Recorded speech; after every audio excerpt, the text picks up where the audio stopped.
I'm going to call this Zoom meeting for the Town Council of April 28th at 7:02 p.m. If we can all, before we stand for the Pledge of Allegiance, we are going to have a full moment of silence and remembrance of Coach Scott Cady, who passed away this week, who was the high school football coach. So we have a flag up. We all want to stand up and do the pledge. Take a pug with you. Pledge allegiance to the flag of the United States of America and to the republic for which it stands, one nation, under God, indivisible, liberty and justice for all.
Thank you.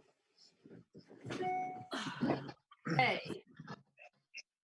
Hold on. Well, there you go. My computer went a little crazy there for a second. Okay, today we have no proclamations or presentations. Public participations, public petitions, communications, and public participation on any subject within the jurisdiction of the Town Council with a 2-minute limit. As a reminder, if you have called in via your computer or device, under the participant function, you can raise your hand. If you called in via telephone, *9 will raise your hand. We will call people in the order in which they raise their hand. And Madam Chair, if I may, in order to comply with the executive orders, everybody will, this is, by the way, this is Mike Rosen, Town Manager speaking. Please introduce yourself as everyone's speaking throughout the evening. And then those who are speaking from the public, when you identify yourself with your name and your address, please, at the beginning of your statement. Thank you. Madam Chair, I don't know if you want me, I could keep the timer for 2 minutes. That would be great, Mr. Luba. Anybody have anything they want to say?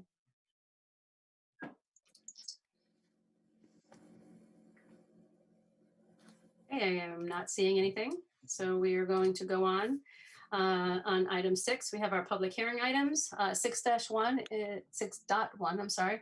Consideration of a resolution making an additional appropriation of $16,132.29 from Materials Innovation and Recycling Authority, or MIRA, the final distribution of the concluded Mid-Connecticut project to the Capital Refuse Reserve account. I'm not going to mention the number. It's there if anybody needs it. So good evening, everybody. Mike Rosen, Town Manager speaking. This is the follow-up from the last meeting where MIRA, we had set the public hearing for tonight for the agenda. This is, MIRA is the Materials Innovation and Recycling Authority, which went out of business a while ago in 2012, the Mid-Connecticut project. And MIRA therefore distributed a certain amount to its member communities. I think the full amount is $28,302.27. This is the last payment of that distribution. So this payment is $16,132.29, which will be put into the refuse reserve account, which is used to replace waste and recycling barrels, and also to offset the cost of the tonnage for the one free public bulky waste removal that everybody loves in town. So this money will go towards that. And because we're accepting money, we needed to have a public hearing on it. So that is what we ask you to do tonight. And then the town, or the staff here, myself, Lisa, Mike Wilkinson from Administrative Services. We recommend your approval of this. Thank you. Thank you. So at this time, I will entertain a motion to open the public hearing. Stephen Jones, so moved. Brenda Falusi, second. Okay, with that, is there anybody who has any public comment that they would like to make or discuss in regards to this credit? Again, you can raise your hand. Actually, Mike, I'm not seeing the option to raise my hand. So you are a host now, Tammy. So Oh, that's why. All right. Yeah. I won't see the option. Everybody else should see the little blue button to raise your hand. And if not, if you're on the telephone, *9. Madam Chair, Steve Jones, quick clarification. Do we need to actually vote to open the public hearing, or do we just open it via just by affirmation for the first and second? Oh, did we call for a vote? I missed We that. did not call for a vote. You're Okay, right. good catch. Good catch. All right. All those in favor of opening the meeting? Aye. Public hearing. Brenda. Oh, no, I'm going to go down the list. Brenda. Roll call. Roll call. Lou. Aye. Steve. Aye. John. Aye. Kurt. Aye. And I am an aye, so that motion passes. Public hearing. Anybody have any public comment? We've had a long time to think about it now. I do not see any public comment, so I will Madam entertain a Chair, motion. Go ahead, Steve. Sorry. Go ahead. Steve Jones, I'd entertain a motion to close the public hearing. This is Brenda Falusi, I second. Okay, all those in favor? Brenda, Aye. John, Aye. Lou, Aye. Steve, Aye. Kurt.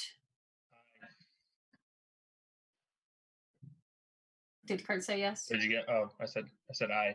Sorry. Yeah, it was a little bit glitchy. And myself is an aye. So Lisa, that passes unanimously. We are closing the meeting, the public hearing. Okay. Counselors, does anybody have any questions or comments or anything about this? It's pretty straightforward. All right, then, Steve. Steve Jones, I would entertain a motion that the Tolland Town Council hereby appropriate $16,132.29 from the MIRA distribution to the Capital Refuse Reserve account. This is Brenda Falusi, I second. Okay, all right, I'm gonna go around. All those in favor say aye. Brenda, Aye. Lou, Aye. Steve, Aye. John, Aye. Kurt, Aye. myself, I'm an aye, so that passes unanimously. That takes care of that one. That was an easy one. 7A is reports of boards and excuse me, still can't kick this cold. And committees responsible to the council. I haven't heard from Katie lately, but I don't think she's on. I don't think we have anybody else that would fall under this category right now. I actually do. Well, under reports of town council liaisons, or Under committees that were responsible to the town council, I've been doing this wrong. Apparently, the complete count committee and the sustainable CT committees are committees that are responsible to the town council. They shouldn't be town council liaison reports. So I'm taking the prerogative to move them to where they should be. So, and it's very easy. The sustainable CT has not had a meeting, and the census complete count committee, just to let you know, we are still the highest response rate in the state of Connecticut. We are now at, I think it's 72.4%. Wow. Killingworth is coming close to us. They're at 71.4%. So Tolland, please continue to respond so we can keep that #1 spot going for a few more months. but they're not buying us pizza, so. Exactly. John wants his pizza. We were reached out, well, I was reached out by the town of Vernon to find out what our success was and to share some of our success stories with how we are doing the census. so that we can help them get to their residents to respond also. So I've been invited to sit in on their meeting tomorrow to help them out. And so far our bet is we're still winning against Coventry. I forgot to look at what Coventry was today, but we're a good 3 or 4 percentage points last time I checked it, ahead of them at least. So Mike. Oh yeah, they're totally buying pizza. For the public Mike, do you safety, have- we kind of shifted that bet that was going to go to the chief and all the first responders. Yes, so that's correct. The town manager of Coventry and we altered the bet a little bit so that, like you said, in light of everything going on with COVID, we are going to get the pizza party to the first responders and not to just the town managers themselves or their staff. I think it should just be a bigger party. We should have a longer table. We could do that too. Coventry can pay. Wicked slice. Coventry's at 64.2. We're killing them. So we're 10% ahead of them. That's awesome. So. And I think it's also good. Those are my 2 committee reports. Thank you. Steve Jones, just want to comment on that too. It's also very important to get that the online and over the phone or mail responses, because it helps reduce the risk for census counters that have to go door to door, actually having to have to go door to door. I don't even know what their procedure is going to be going forward in this environment, but so I don't know if there's any update, Brenda, you could provide on that, if they've made any policy decisions on that. Yes, this is Brenda Flussi again. So they had halted hiring people to do the door-to-door. They're currently in a holding pattern. It looks like it will be released on a state-by-state basis. At some point at the end of the summer, they will start making decisions about having the census takers go door-to-door. Tolland is a little bit unique. We won't have as much of a need, especially with our high percentage rate.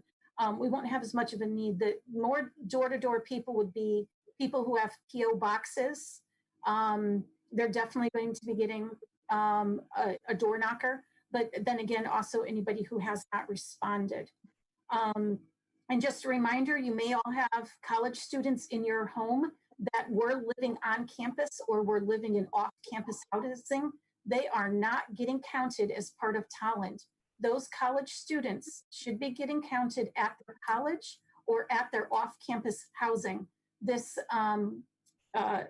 pandemic that we have has created a unique situation, and we don't want to have all of the college towns not counting people who are normally living in their communities 8 months out of the year, or sometimes 12. So that's just a quick reminder. Thank you. Hey, that gets us to 7B, reports of town council liaisons.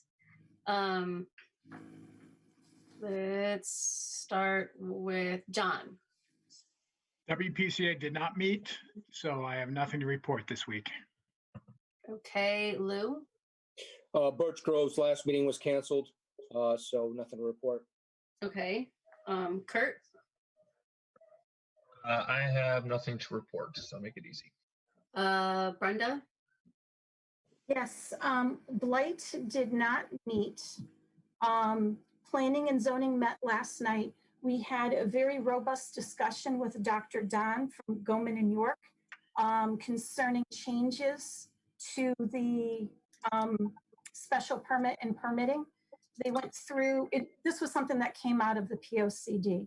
So they went through and took a look at each of the zoning areas and looked to see which areas had the ability to build a new business or create a business based on a permit or a special permit.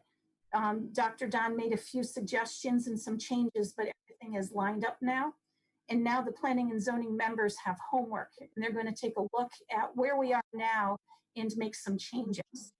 The goal is to make things a little bit easier for businesses so that they don't have to go through as much paperwork to move forward.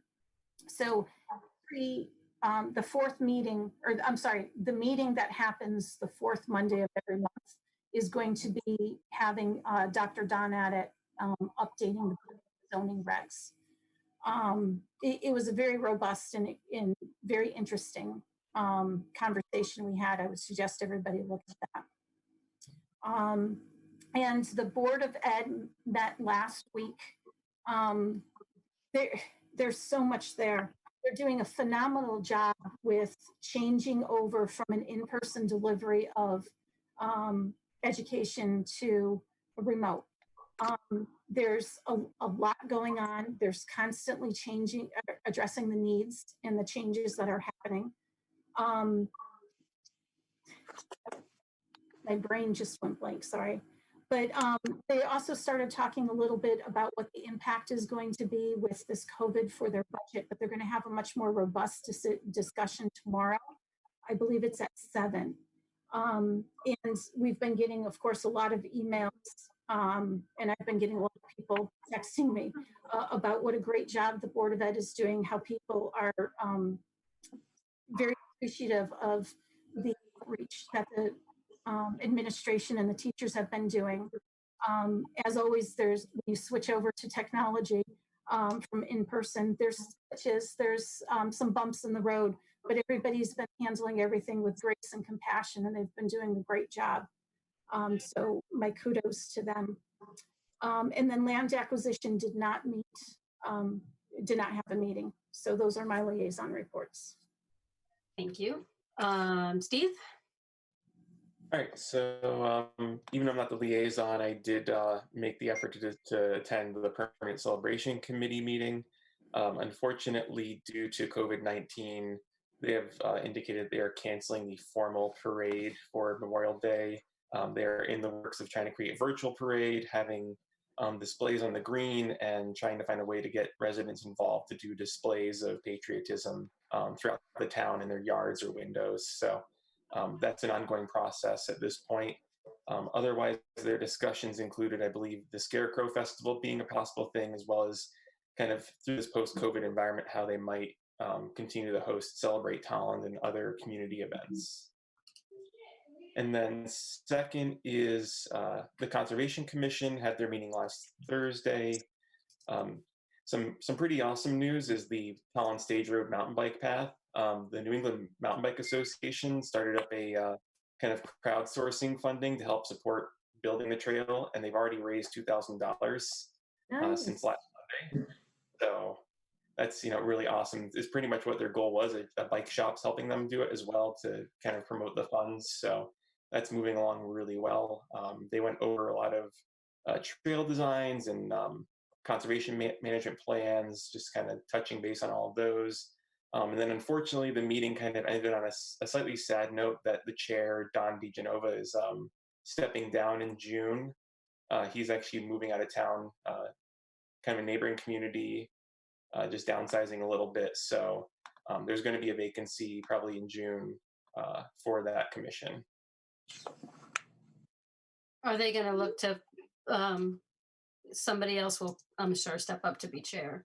Yeah, I think that's an ongoing conversation that they're going to have. I mean, he definitely gave plenty of advance notice to kind of have that slow step down. But so yeah, he said whenever his house closes, that's when he'll officially step down, and there'll be that vacancy to fill. Okay, anything else? Otherwise, they appreciate everybody going on the trails. Just maintain social distance.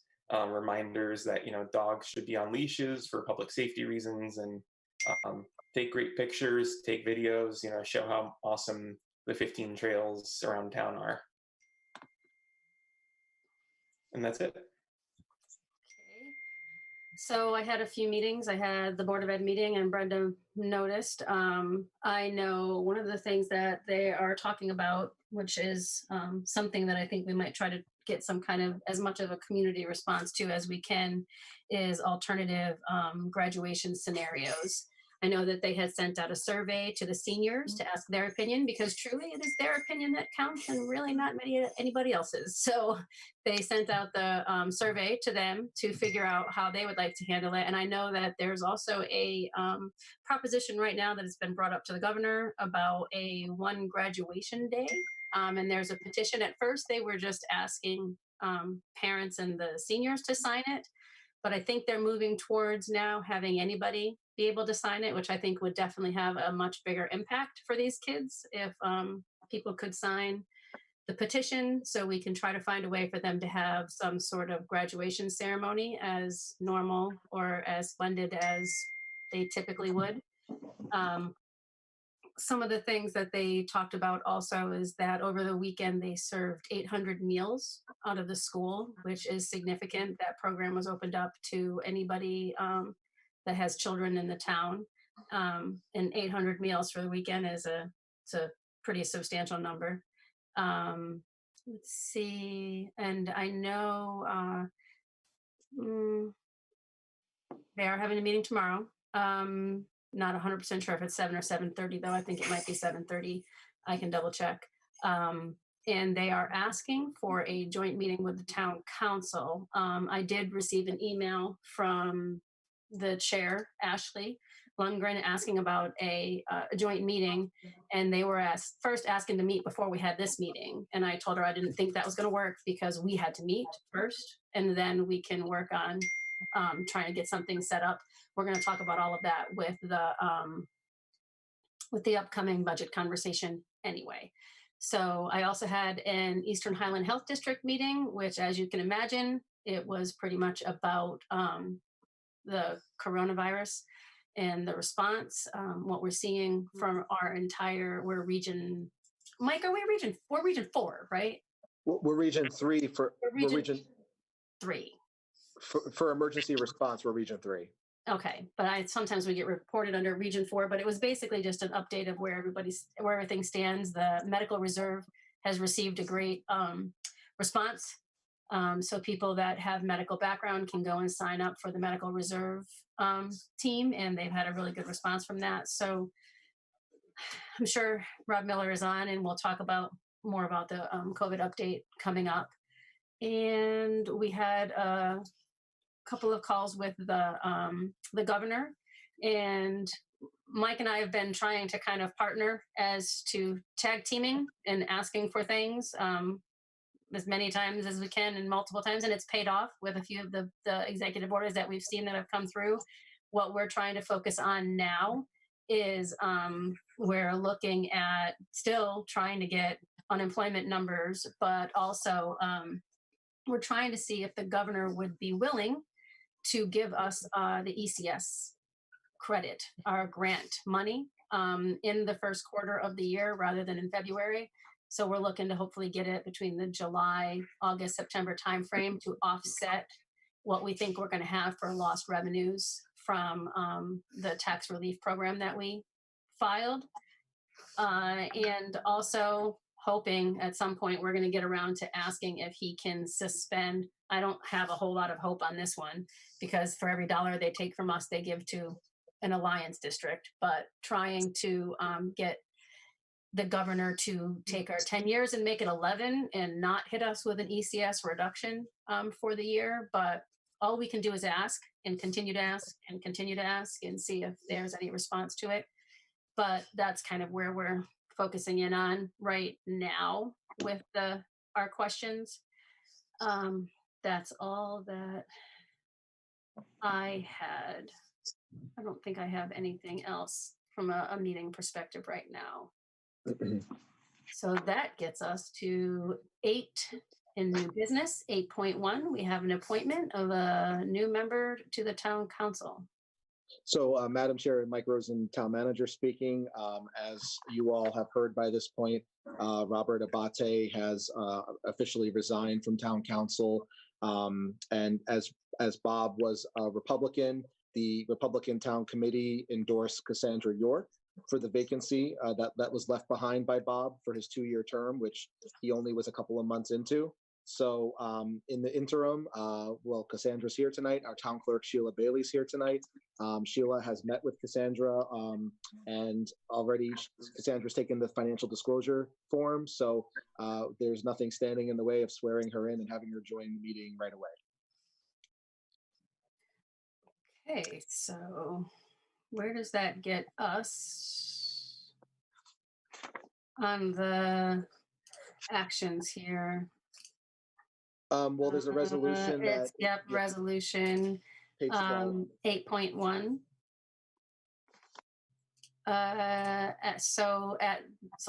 There's nothing on here for actual resolution wording, so. Well, hereby is appoints Cassandra York as a council member.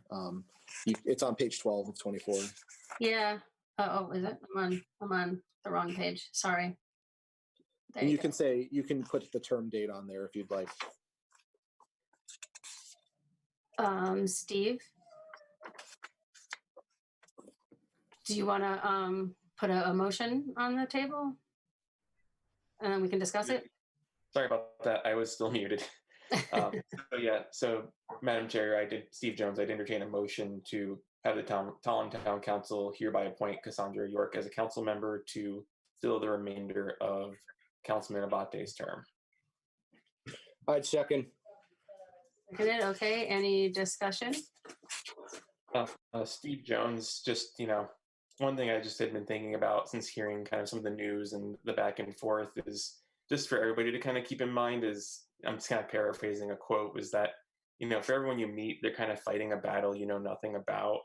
And I think it's a good effort to be kind to one another and to just be understanding, especially through these difficult times that people are going through. And I just hope going forward, we'll continue to kind of live by that mantra and be cognizant that we're all kind of going through really tough times. And I wish Bob all the best. I'm sure he will appreciate that. Bob Abate is a wonderful man. He was a very valued member of the council. I will miss having him over there. He had a great way of thinking about things, very steady-headed. With that said, family first. It's one of my absolute first core beliefs. So I wholeheartedly respect his decision, and I am honored to have such a person be my friend. And with that said, I'm just as thrilled to have such a well-qualified candidate in Cassandra. She is very compassionate and multifaceted and educated and level-headed, and I think she's a natural leader, and I look forward to her bringing all of those skills to the bench up here. There's somebody with a squeak toy. Oh, yeah, that would be my dog. He's not supposed to be down here. Go. Rottweilers and squeak toys. We need moments of levity, Steve Jones, in times like this as well, as well as reflection and empathy. Some comedy helps. Do you want to borrow my levity? He's really big and likes to walk. You can borrow him. Okay, anybody else have any other discussion? Anything else they want to put out there? I'd like to just thank Bob for his service too, and I'd like to welcome Cassandra to the town council. I'm looking forward to working with her, and I enjoyed working with Bob as well. So thank you, Bob, and welcome, Cassandra. And same here. I'd like to pass the same sentiments along. It's sad losing Bob. It's a very unfortunate situation. He's a good friend, great coworker in the town council, but Cassandra, I know, will come in hitting the ground running and do wonderful things for the town. So welcome aboard. All right. With that said, let's get her on.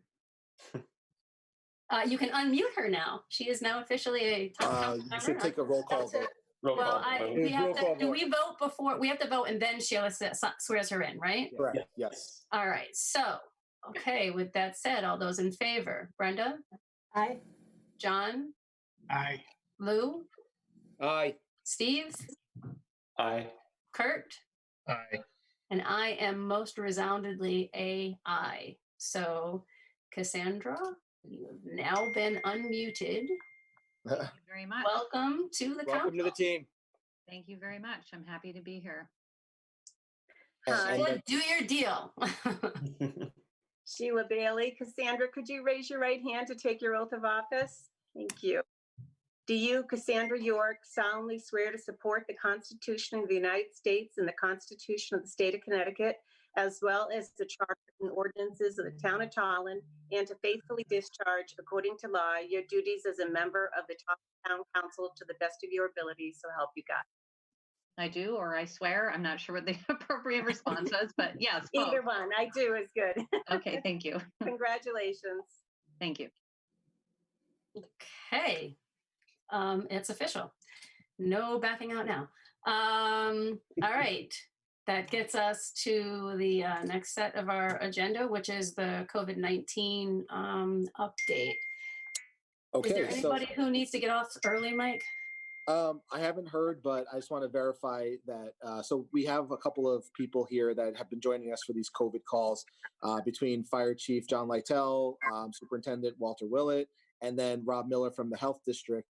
Do any of you gentlemen do you have a time sensitivity here that you want to go first? I don't know if John, can you hear us out there? Oh, okay, we're good. All right. So I'll just kind of set the stage since we have a larger audience than I think we've had recently. So this is probably the fourth meeting now where we've had a COVID-19 update on our agenda at the council level. Every time we talk a little bit about what's changed since the last time, and we get expert updates from John and from Walt and from Rob. I can say from the town's perspective, we're still operating. As you see, I'm in my office here, and we've employed social distancing measures. People who are still working at town hall are wearing their masks as long as they cannot properly socially distance or are using common areas or the lavatory, or whatever it might be, the break room. We have gone to a split team now where we have the number of people who are physically working at town hall. There's one cadre of people who are working from home. The other people are at town hall, and they switch the following week. And we've been trying to be accommodating as much as possible to the town hall staff so that everybody can properly socially distance. On the other hand, we have the EOC where John operates out of, and he's been busy nonstop for the last month and a half now, wearing all of his multiple hats as the fire chief, as the EMD, and as the public safety director. And, he and I spend a lot of time together on either conference calls or Zoom meetings, and that's what our life has become, just constant Zoom meetings now. But the good news is that we're continuing our communication, even with this coronavirus keeping us apart. We're still keeping the lines of communication open with the department heads, with the public, through press releases and e-alerts and Facebook and Twitter and reverse 911s and you name it. We tried it. So we're doing what we can do to get the message out. I hear that it's working. We do tune into the governor's calls, and we also, when I can, I listen to his press releases or his press conferences, and talks about how the curve has sort of started to flatten a little bit, and we've had on a downward slope for a few days now with hospitalizations. So I'm sure Mr. Miller from the health department can talk a little bit more about where the virus is at with regarding to our region. But we are trying to be proactive and reactive here at Town Hall. As I guess the next phase of this now is as conversations start to shift to how do we effectively reopen the community and reopen the state. That's the next thing that we're going to focus our attention on. The other thing too is we've been tracking all of the expenses that have been related to COVID-19 in hopes that we will get FEMA reimbursement later on.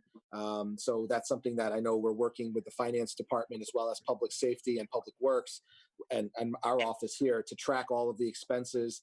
And we're using that account that the council has given us, the declaration account, to fund COVID-related items and assets out of in the meantime. So we hope to replenish that account with whatever FEMA gives us back. I don't know if it's going to be a direct 100%, likely not. I know right now the guidance is that it's going to be a 75 reimbursement rate for those expenses that are eligible, which not everything is eligible. Some things are still up in the air, but we'll figure out the cost part afterwards. We want to keep everybody safe right now. And I would love to turn it over to any of the gentlemen, whether John, do you want to go next maybe? Before you do, Mike, I know I'm sure you heard this too, but I'm 99% sure. I thought one of the other towns had asked on the governor's call if there was a possibility of them covering 100% of the COVID expenses. And that's something that they're looking into. So might be a possibility.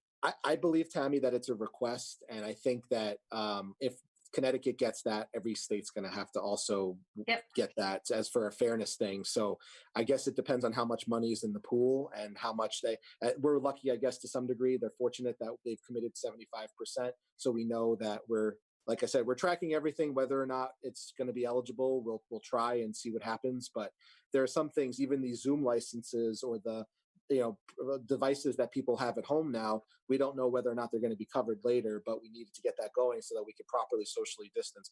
I'm happy to say that as far as I know, the folks at Town Hall, we don't have any cases of COVID, and everybody is healthy. So that's amazing. So I guess we've done the right thing here, and we're happy that we've done that to protect our folks. Absolutely.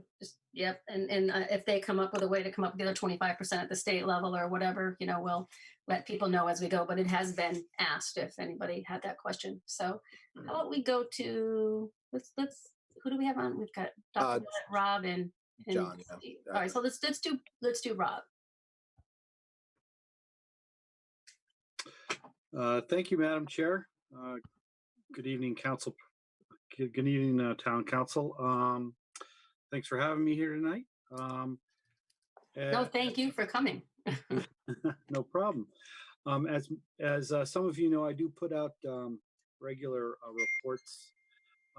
And what I'm going to do for tonight is just briefly go over some of the salient components of today's report we put out, and then also talk briefly about a couple of other salient items and activities that the Health District is engaged in. Oh, my computer just blanked out. There we go. So first off, Health District-wide, we've got 115 confirmed cases, 5 fatalities, and 26 hospitalizations. And for the town of Tolland, there's 30 currently, as of tonight's report from the governor's office, 36 positive cases. Of those, 10 we've identified as being hospitalized, and 1 fatality. Since our previous report, which was on yesterday, we've had no new hospitalizations and no new deaths, which is good news. And then even better news is that statewide, the total hospitalizations have dropped in each of the last 5 days. And perhaps you've heard through the mainstream media or even the state level, our objective is to have like 2 solid weeks of decline in hospitalizations. And so we're a solid bit into that now, and hopefully that trend continues. For the Health District's part, we've completed 70 case contact investigations. We've got 35, which are currently active and at various stages. On the case contact tracing front, our case contact tracing team just participated in an orientation this past Friday with the State Health Department. They are going to be rolling out a new software system, which hopefully will streamline our contact tracing efforts, make things a little bit more productive and hopefully effective. That'll be important as we continue to flatten the curve out. We continue to be on the downside of that curve and flatten it out, get to the point where the governor decides to relax social distancing. It will be critically important for local health to be able to quickly identify and hopefully contain any potential flare-ups with their contact tracing efforts using this new software platform. We anticipate that that'll be rolled out sometime in 2 weeks or so. And so we're looking forward to seeing how that functions and operates. We've also been engaged in the distribution of personal protective equipment. Our role has been to receive PPE from the various regional drop-off points. Since the majority of the Health District towns are in Region 4, we've been picking up the PPE, which is earmarked for local private healthcare providers at Mohegan Sun. And we have been distributing that and have completed essentially the first round of distribution to all to those private healthcare providers who wanted it, and that includes private healthcare providers in the town of Tolland. And then the providers include not only private physicians and family practices, but also has also included some VNAs, some dentists, and some group homes. As the Madam Chairperson mentioned, we've had reasonably good success in our MRC recruitment. We've fully vetted and sworn in 70 members. So that's up from the 30 that we started with when this event began. We have another 90 or so still at various stages of the vetting process. So we're excited about the cadre of volunteers that are out there willing to help, particularly during these difficult times. In terms of how we might use the MRC, well, I can tell you first and foremost on my mind is we may be tapping the MRC to assist with contact tracing. When this new software comes out, we it's going to be I suspect an enhanced level of tracing, and so there's a likelihood we'll need additional staffing to assist with that. So we'll be probably looking at our MRC for that help. Typically, also the MRC is available to backfill surges in our local hospitals in the event that's needed. Thus far, it appears that at least our hospitals in the eastern part of Connecticut seem to be handling the surge so far, and hopefully that continues to be the case. And then also the MRC could assist in helping us if this is the mechanism that is chosen to dispense antivirals if they're developed, and then in all likelihood, when a vaccine's developed and we have to implement a campaign to mass vaccinate the population, such as we did in H1N1. For those of you around may recall, the health district spearheaded an effort to mass vaccinate our population in 2009. Well, I'm sure we'll be tapped to do the same thing, and the MRC will be essential in supporting that campaign once a vaccine's developed. And then finally, the other thing I just wanted to mention is that my office and staff continue to support our local public sector providers and first responder organizations and other employers in various infection control procedures, exposure risk assessments, and interpretation application of the governor's executive orders as pertains to social distancing and other matters. So that concludes my report, and I'd be glad to answer any questions. Thank you, Rob. Does anybody have any questions for the director? I see Brenda has her hand up. I'm looking. Yes. Hi. Yeah, so does Steve. Okay. Okay, this is Brenda Felucci.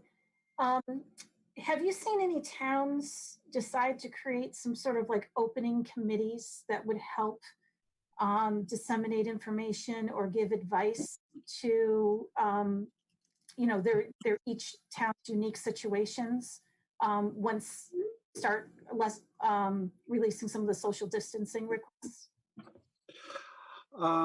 I have not heard of that as of yet.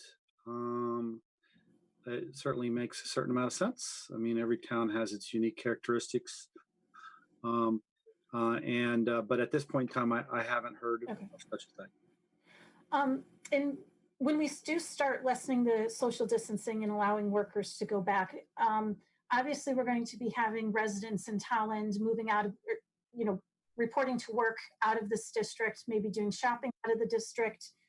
Are we waiting till each district has, they're each good solid weeks, or are we waiting till there's an average or a mean of 2 solid weeks of lowering, the decline that you were talking about? Well, that's that decision making is definitely going to be led by the governor's office in consultation with the State Department of Health and the governor's reopening committee that he's formed with some subject matter experts out of Yale. And so I know that there has been questions, is there potential of some areas of the state being relaxed more than others? Frankly, that's hard to say. I guess from my perspective, we're a pretty small state. And as you aptly noted, people tend to travel a lot once things are, or there's a potential that they'll travel more once things are relaxed. And so I think it would be difficult to open one state a little bit more versus the other, but But the gentlemen at the State Health Department at Yale are looking at a lot different data sets than I am. So I look forward to seeing what guidance they do finally put out. Thank you very much. I appreciate your time. You're welcome. Steve? You're muted, Steve. All right, Steve Jones. Just a quick question. I know in the past, I think week or week and a half, Connecticut released this How We Feel app, and I wasn't sure if the information gets provided to you or what your thoughts are on that app being effective or useful for communities like Tolland. So quite frankly, I find that app somewhat interesting. It's taken a theory that a lot of marketing professionals have, or a tactic that a lot of marketing professionals in the digital age have applied over the past decade, and that's the notion of crowdsourcing to get information on where to focus ideas. It's the same concept as under the How We Feel app is being applied to epidemiology and tracking outbreaks and potentially spotting the potential localized hotspots sooner rather than later than the current surveillance system potentially could. And so from that perspective, I think it has some real potential of developing into a potentially effective tool for both state and local health. If we can get enough people doing it and individuals are doing it diligently and participating. My understanding is that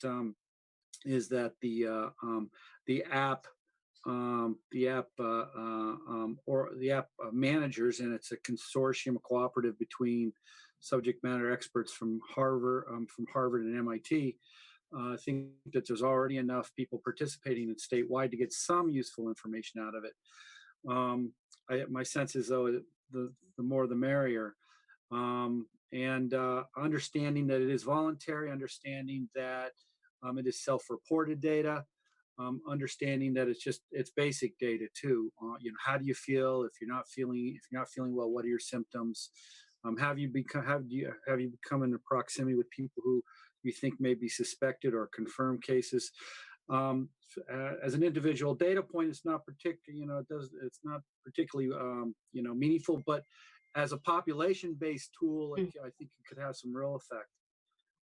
I did ask if the data was going to be available to local public health during one of the recent telephone calls, and the answer that I got was essentially, we're not sure yet.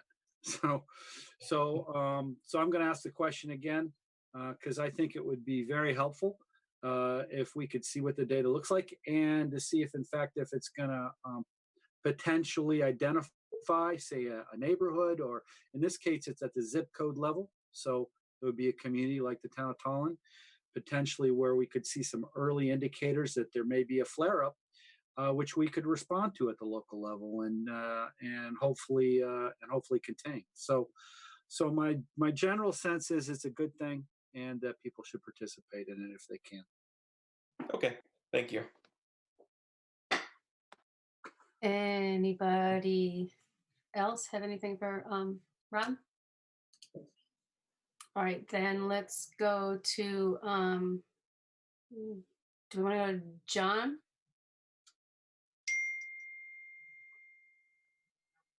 Sure. So first and foremost, congratulations, Mrs. York, on your appointment, and you signed up for the right time. So good luck.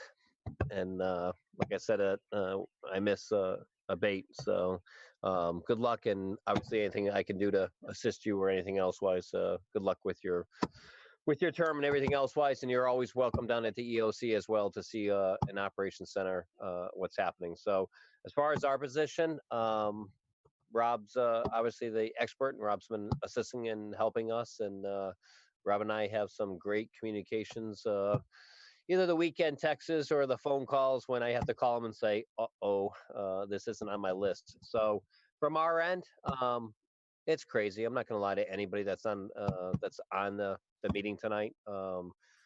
It's it's a devastating situation. It's a sad situation. Obviously our numbers are fluctuating, and obviously we're doing the best we can. And Rob's a great subject matter expert that's always been there to lean an ear on or vent to. And him and I have had some great venting sessions together, and he's always kept me at bay. And it's just it's frustrating from our level to go out to these calls when sometimes these patients have the information before Rob has it, and that's something all of us need to understand, that the numbers are the numbers. And what's happening with a lot of these pop-up sites and testing facilities, some of the numbers are getting changed. And I can tell you that I had a handful of people that have gone through the New Haven testing site, and didn't do the test right and went to the St. Francis. And 4 hours later, they have 100% kind of virus, which they just left New Haven. So it's a very, very scary topic. Similar to what Brenda said, we're trying to put a plan together. If it's something that we can guide or give some businesses some hope, because if anybody that is doing any of this can say that things are going great, God bless Walt, and his teachers and his staff, because after a crazy day of my life, I come home and have to live with a teacher and have to live with children. And there's nothing better than hearing about these type of Zoom meetings or controversial.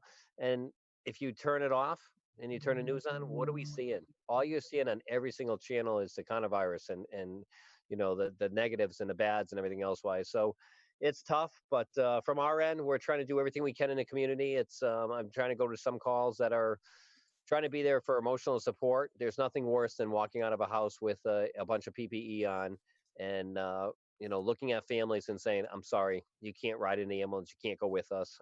There's nothing worse than that. And I can tell you that our transport levels have gone up a little bit recently over the last week to 2 weeks, but our numbers are staying, kind of, if Rob agrees with me, the numbers are kind of staying somewhat the same over the last couple of days, which is a positive thing.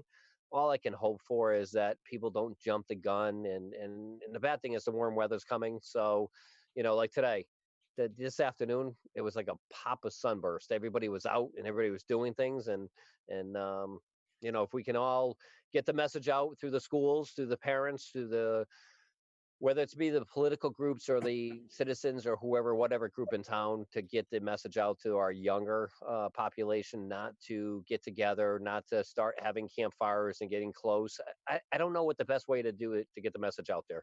But we need to do this as a community, because if it doesn't, it's going to hurt all of us, and we're going to just be farther down the road of doing what we're doing right now. From our standpoint, the town manager has done the best job that he's can, hitting the ground running here, and establishing a unified command situation among all of us, with the superintendent, schools, elected officials, and other town officials that have taken on roles. One of our long-term goals right here, he needs to make a hard decision to appoint a long-term coordinator, and he was guided by the emergency management director last Thursday or Friday, that it cannot be myself, it cannot be him.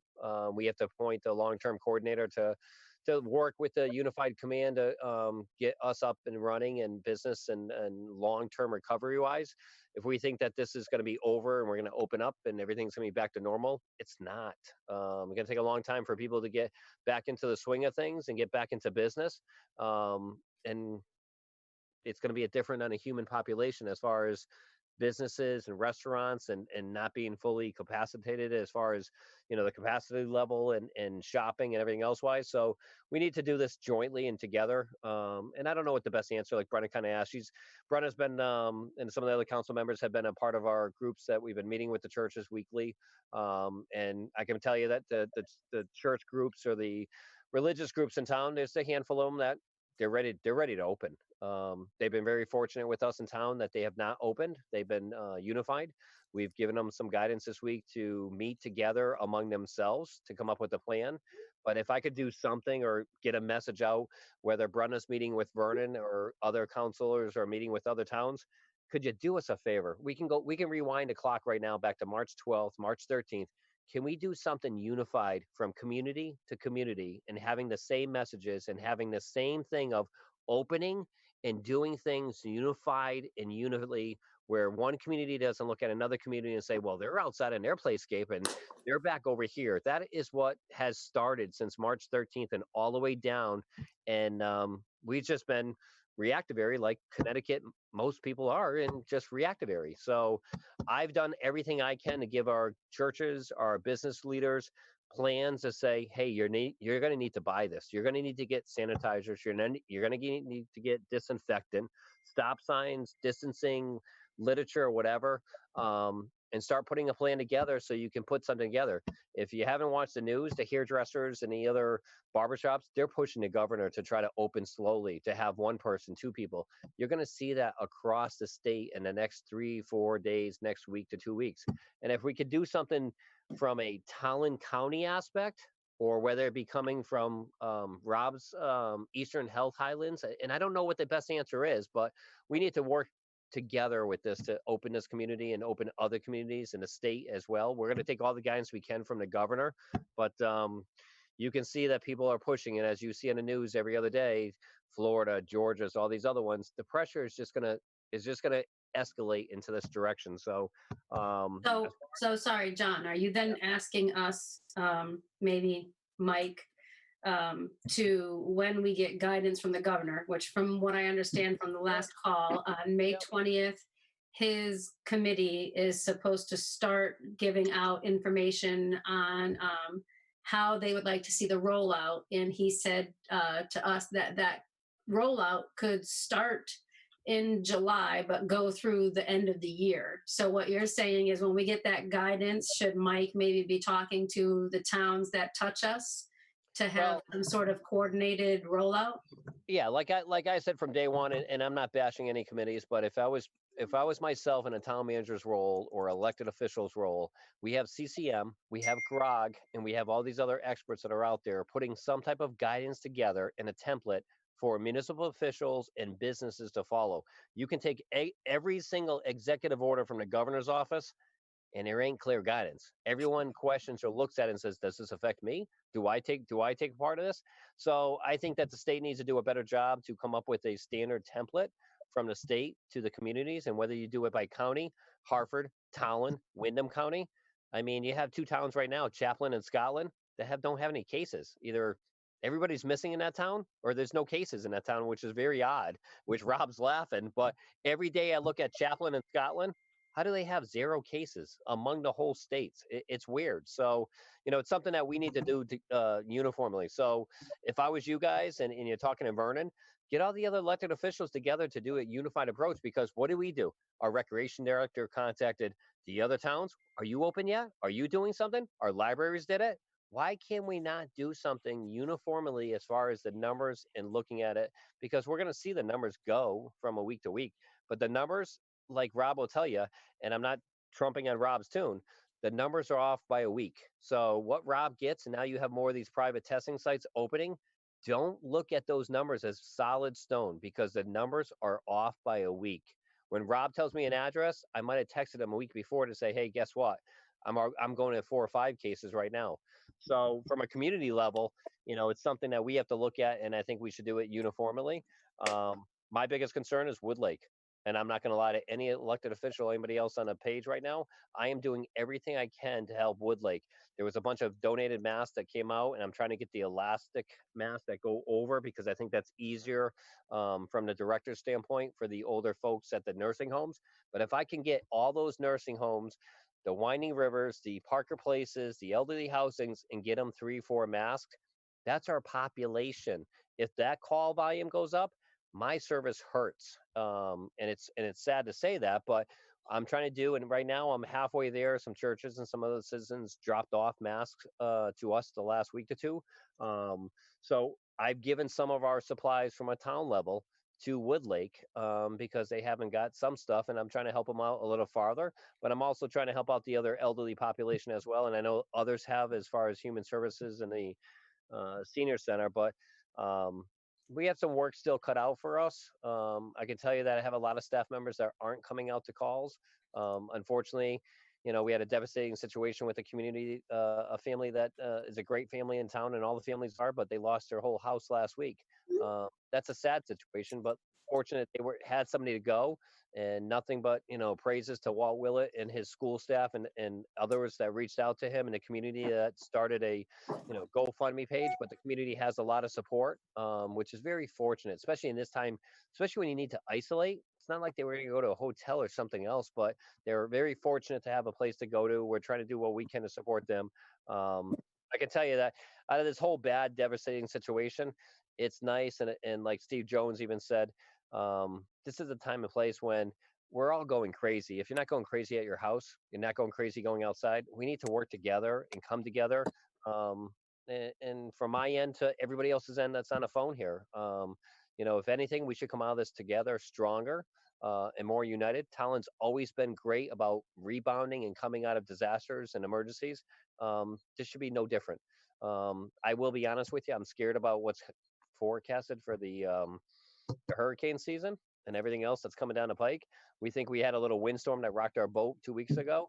I'm hopeful that we won't have a major hurricane situation because, like Rob's been hearing, like I've been hearing, that this kind of virus could rebound coming out at flu time or flu season, and who knows what we're going to be facing then. So other than that, I can't appreciate the support from the community, taking care of my first responders. The food drive has been going great. We've been stocking the senior center. We've also been helping out the local churches with some donations and the food and stuff like that. But Bev and Human Services and Fran and Becky Eller down there have been doing a phenomenal job getting the services out to the ones that need it. There's a message that, yep.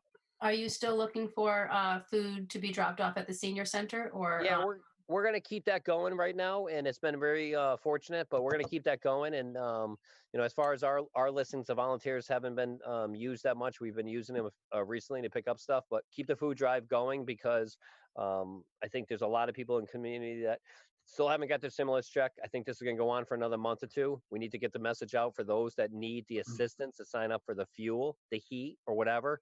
And I don't know what social media platform that's out there. I'm not on any Tolland friends and neighbors Facebooks or anything else that's out there, so I have no idea. But someone needs to get that message out to the community to reach out to Human Services and sign up, because there are people in this community that need it. So get that message out. The last thing I got to say is we were fortunate to help the businesses. We have over 40 businesses that signed up through the state program that received masks and other items that they're able to deploy to their employers or their employees, or put a plan together to open up. We will be deploying those tomorrow from 9 to 12. Picked up 934 masks today.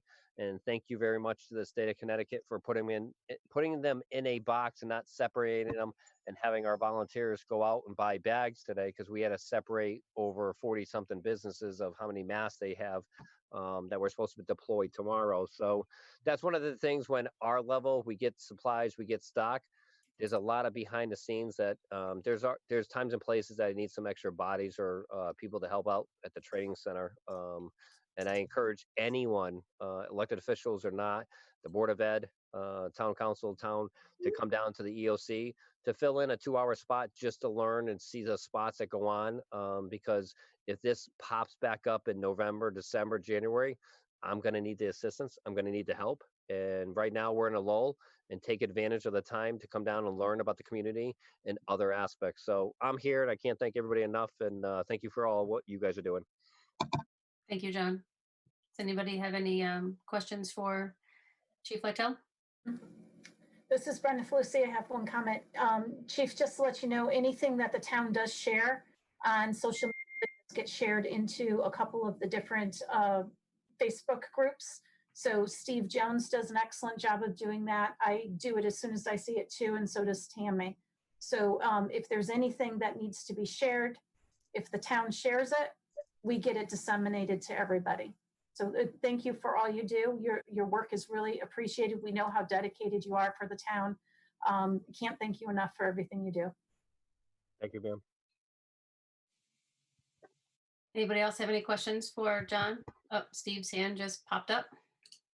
Steve Jones. So just to kind of clear, I'm muted. Okay, so Steve Jones, just to clarify, John, ideally we should respond to kind of maybe reopening our region as a CROG, similar to how we responded as a region to Superstorm Sandy from a public safety and public health aspect, perhaps? Or would it be better to go through the list of towns through the Eastern Highland Health districts? I guess that's where I'm trying to kind of figure out where the best bang for our buck would be to be safe as well as effective.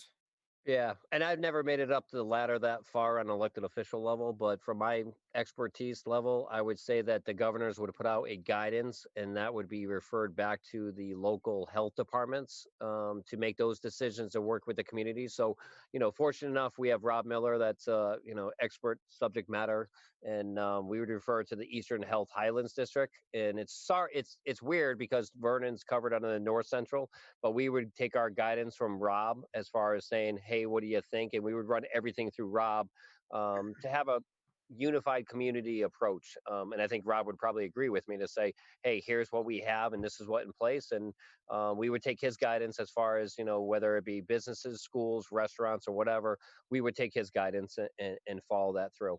Okay. Yeah, because CROG definitely, I mean, it's, I think, 38 towns, so it'd be definitely massive and would cover a lot of areas people commute to for work and for entertainment and other travel purposes. And the only reason I reach out to CROG is because it's like day one of the workers' comp forms. This is embarrassing for my staff to fill out over 38 exposure forms of a 14-page report when they don't need the rest of the report filled out. They know what it was. It was kind of virus. It should be a one-page document, and it should be a justification for long-term health care recovery, because those individuals as first responders will be affected for the rest of their life. But unfortunately, nobody wants to make the decision. Does that make sense? Yeah, that makes sense. Definitely. Thank you. John, you have your hand up? Yeah, Chief Lytle, my question is, are there any specific needs, getting back to the food bank, are there any specific needs, any specific items that the folks on the phone that are listening could drop off at the trailer? Do you have any in particular needs, or should we just keep continuing with the, just the basic foodstuffs that we're dropping off? The food stuff is out there. I think that they would agree that sometimes the monetary ones is not bad. If somebody wants to make a monetary donation, because there's some stuff that just don't get dropped off as far as laundry or other different types of stuff, or the hot commodity of toilet paper, which you can't find. But if the senior center could order a large shipment of toilet paper, that might be able to be shipped out or given to those people. So the monetary one is probably the guide, but we have everything else that's listed. The only thing I'm going to start watching is our food share program did have an increase of about 38 people, is what I've been informed, through the food share program that's run through the churches. And the reason for that was Ellington ran out. So my prediction is that we're gonna see an increase, and if that makes sense, that we'll see a slighter, bigger increase. I do have someone privately that has been reaching out to me that I do make certain runs, that I do assist the church group as well, as far as some of their items that they're needed to as well. But I'm trying to form the church group with the human services group to assist each other, if that makes sense. The church groups have been phenomenal. They've taken a huge weight off of this community's shoulders by reaching out to their residents and their people. Each and every one of the religion group has taken a huge undertaking. And I think this is the first time I've been trying to get them together for the last 5 years about emergency planning. This has been the first time that they're all on the Zoom meetings with us weekly with the town manager and some elected officials, and they have been nothing but cooperative and very beneficial. So follow what's out there, but I can tell you that there's more people that need it, and it's something that whether somebody else has to go get it for them, I don't know. But there are people that I can tell you, I've been around a lot for the last couple of weeks, and there are some residents that really are not asking, or embarrassed or afraid, or somebody's going to see somebody else. I don't know. And if we all took our neighborhoods and our streets, we should know who needs what or assistance. And my phone's open 24/7. And I can put them in the right people or the right connection. And whether they feel funny about calling me, there's other good people in this community that would step up, similar to what Walt's doing with the food program on the weekends. I mean, you can see it. So there's enough of us here. Reach out to the person that you feel comfortable with. So if that message can get out there, that's what we need to do. Very good. If I could, oh, Thank you. what's that? Sorry. Go. So Thank you. if I could just echo something quickly. So one of the things John said was other resources in town too. I just wanted to give a shout out to the Human Services Department. They're also running the food pantry service, but they are dealing with emotional support services as well. They're dealing with the fuel assistance program and unemployment issues. So, they're another one of the frontline workers besides the other ones you see on the phone here tonight. We are very, very grateful for them. They're doing a great job. Okay. Anybody else for John? If not, then Dr. Willett, how are you? Good. I am unmuting myself. Did I successfully do that? You successfully did that. All right. I'm not. I see you're still wearing the controversial sweatshirt. Cold. It's getting colder. It's getting colder. See, I have a blanket. I think he would have learned by this afternoon. We're talking about the Ellington sweatshirt, so I'll get garbage no matter which side I. But there's no shame in hometown pride. All right. Well, good to see everybody this evening. The opening of the hairdressers won't be helping me much, but maybe the ice cream shops or something. So I've had a good, good week. We've had a good week. There's been a lot of, and when I say good week, I think that, that's really because of the way the town works so well together. The greatest asset, Tolland has is its people and its support of each other. And, the town manager's office with Kim and Lynn and John and Rob and public safety and police and Kevin and, Scott, DPW, and all the, Bev and Human Services, Jim Paquin, all of them are working really hard. Heidi, and I've noticed it every single day in the EOC meetings.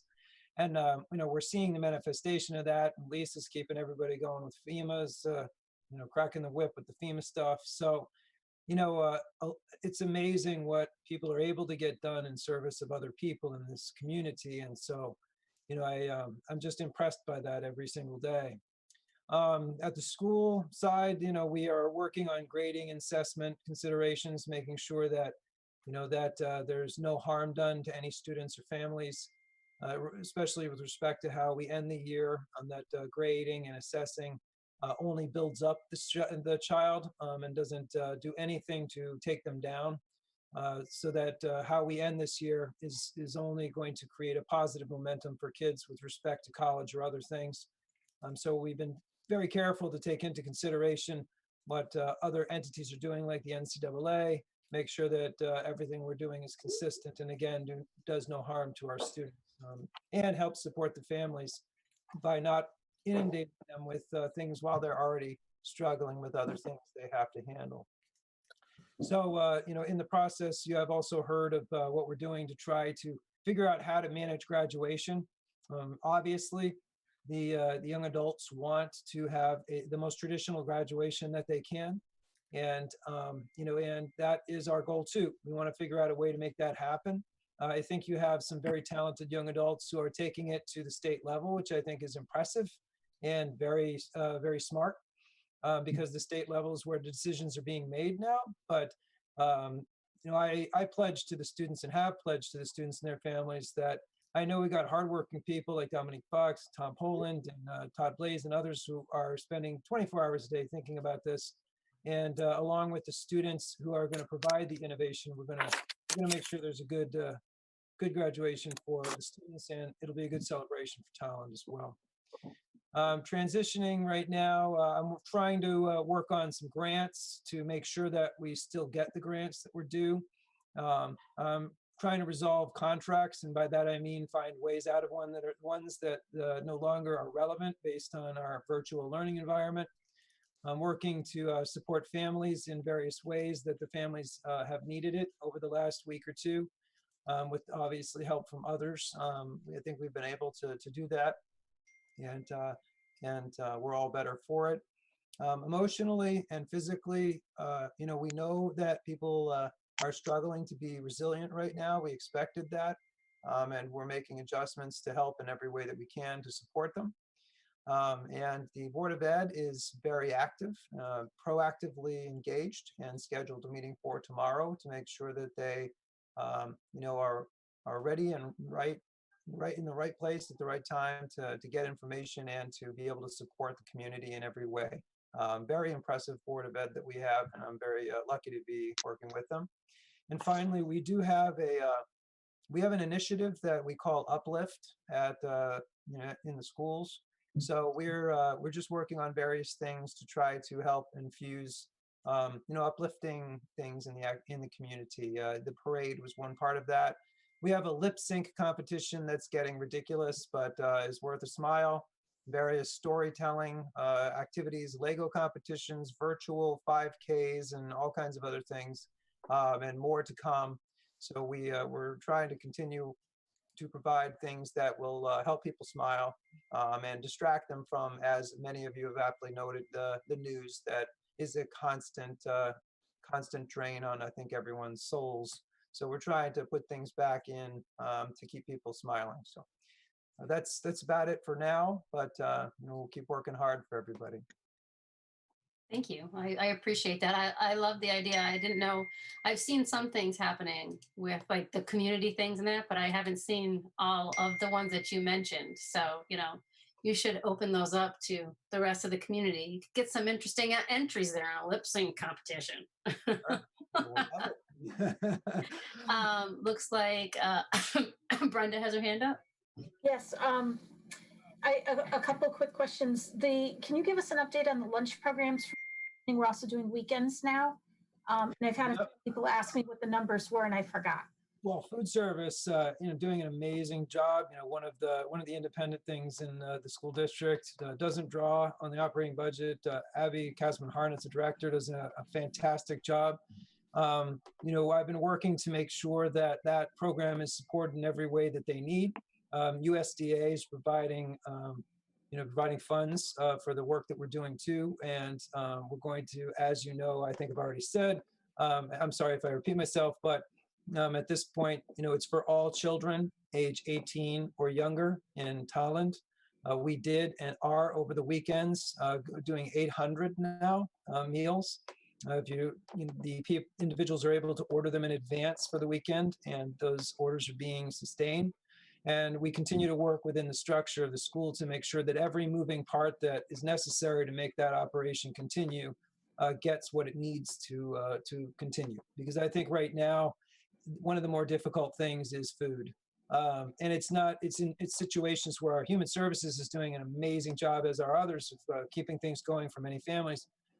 This is just situations where, because parents are working and juggling things and unemployment and all kinds of things that they have to juggle, sometimes the last thing that they can do is actually get a meal together when they're trying to sustain everything else. So this gives people just a little bit of their sanity back, and that there's nothing that that can underestimate the benefit of that. So it's been a very, very good thing. And I said about 800 over the weekends. It's just an amazing thing that they're able to pull off. Yeah. And to those parents, kudos to you for doing everything to help take care of your kids. You're doing the right thing by taking care of them, giving them the lunch, taking some time off, by being able to not have to make the lunch. I wish my daughter loved the lunches there, but she is hooked on my own grilled cheese. So, but I understand about having some time to yourself and not having to cook 10 meals a day. And this question, I'm sorry, Chief Lytle, I forgot to ask you and Dr. Willett. Support for your staff. So for both of you, mental health support is vitally important. Not only is your guys' staff taking care of our community, they're taking care of their own families. Air Force family here, so mission first, family always. Totally understand that and get it. So if each of you can let us know, it's as much as possible without revealing too much personal information about how you're helping support your staff and what you're giving to them. I'd appreciate it. We tried to send the fire truck around the community. I apologize for those that did not like it, but we followed Walt's lead as far as the community parade, and we somebody didn't like it. Yeah, we turned the fire truck loose, and I received a few unpleasant phone calls. So we tried to put the fire truck back to September 11th with the community musical, and turn the fire truck into red, white, and blue. And there was a few residents that did not like that. So on a mental aspect, we tried to turn some of our crews loose on the nighttime to send that truck around to the community to bring an uplift. And I think there's more support than the negative ones I've received. So we'll try to finish the community within the next couple of weeks or whatever. But I can tell you from a heartfelt safe, there is nothing more pleasing than the school children that have dropped off the colored rocks in front of the training center with the hope, and the older gentleman that put out the heart thank you signs. I've seen him down at the exit ramps. So there's one out in front of my office, and there's a few others around the community. And the thank yous in the windows. That's not just a thank you to the first responders. That's thank you to all of us as a community. Whether you're an essential worker or a stay-home mom or a stay-home parent or a teacher or something else, those are very uplifting. I can tell you, they bring tears to my eyes. And I think from anybody's aspect, from Walt's aspect, the teacher's aspect, I have no idea how the teachers are doing the jobs that they're doing. You can see that I'm zooming from my driveway because that's my new office. I sleep in my car. So thank God for Walt and his teachers, but living with one and facing the facts of the Zoom meetings or the educational stuff is very hard. So like Walt said, whatever we can do to support the children, the community, from school children to parents or whoever, we need to do something, and whatever we can do to support the graduation or something else wise, I think that should be a primary focus. I know we canceled the Memorial Day parade, but there needs to be something that's uplifting to look for the month of May, I should say. Look at Easter. The flower sales were down. There's no flower sales. The Mother's Day is coming up. There needs to be something that we tie Mother's Day, or we tie in the end of Memorial Day, and then we look to June for the graduation. So from a mental health aspect, we need to target that very, very heavily. And I think there's a lot of subject matter experts that should be able to guide us, or put a committee together, or put a few of us together to, what do we do? Do we put the ladder truck in the center of town with the American huge flag of 60 feet flying? I don't know, but we work together to come through this, and whatever we can do from our staff, that gives them a different mentality than dealing with what we deal with. You know what I'm saying? Yes, thank you very much. Maybe we can work with, maybe we can make a suggestion to the PCC if they can come up with some ad hoc kind of, we can't do the Memorial Day parade, but maybe we can do, like you said, John, something with the fire truck and that. I will tell you, I personally, very grateful for everything all of the staff is doing, all of the staff across all of Tolland. And the fire truck thing was wonderful. My only complaint was I didn't get to see it. It went by so quick, but I heard it. And I think it's great. And Walt, I enjoyed seeing some posts of moms who said that their kids won't eat the applesauce, so they were making apple bread. So, I seeing people being innovative with the things. And let me tell you, if you had Clucks Deluxe on there, my kids would try to go back to high school to get a free lunch, because that was all they ever talked about was the Clucks Deluxe. So, everybody's chipping in, everybody's doing the best that they can. And I think it's recognized. And I'm sorry for any of you who are getting any kind of negative feedback for that, because we're all just doing the best that we can. And the PCC actually is having an alternative to the parade. So they are working on that now. It's got multifacets to it, but they are thinking of some sort of other way to honor the veterans. I love that. And Lou has his hand up. Well, I'm sorry, we're still on asking Walt about mental support for his staff. Remember, my question was 2 points, and I still have a few others. So, obviously part of the challenge is supporting those who support. There is an emotional toll to providing emotional strength for others. And I know that in so many places in this community, people are doing it. For us, it's the little things and the big things. Find that sugar, fat, and cookies and things like that, randomly distributed to widely get to everyone in one way or another is the small kind of stuff. But mental health services and EAP supports, made it clear that these supports are in existence, and we have people availing themselves of these supports.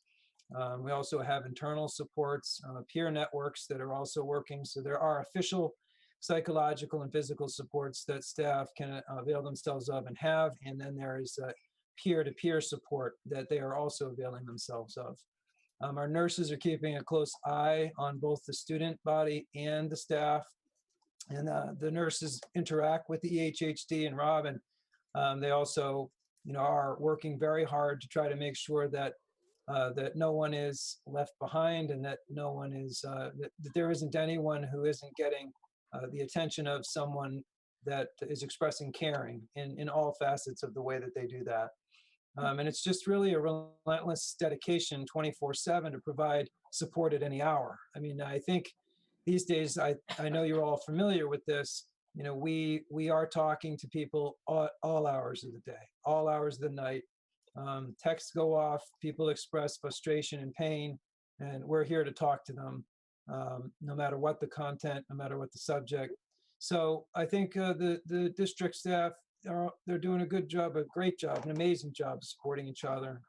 And I see that reflected in all facets of this community and this town. So it's just something very heartwarming to see. Yeah, I have to say the past week, your staff has been very supportive of my daughter. So we really appreciate all the outreach that we had received from them. So thank you. One last question, because some of us on on this meeting have mentioned, sometimes we get a little glitchy from technology and from the internet. Have you had any impacts with technology that has been impacting the delivery of the curriculum? Or, I know you guys handed out computers to everybody with support. I can't imagine what went through with that, and I can't imagine supporting everybody, but sometimes we get glitchy. I was wondering how that's been impacting you. Well, interestingly enough, we have, it's always a challenge to go to a modality that people have had some familiarity with, but have not had to rely on 100%, like the digital resources. Having said that, education goes back to its core roots of Socratic questioning, of making sure that we follow and process information in ways that help kids learn on a day-to-day basis. So rather than these big Mongo assessments, it's more on these small, what's called progress monitoring methodologies. And in all frankness, those are actually some of the best ways to do it. And the staff are doing it amazingly. And we've actually had communication from some parents. I was reading one today that said, my daughter actually is learning even more than she had in the past.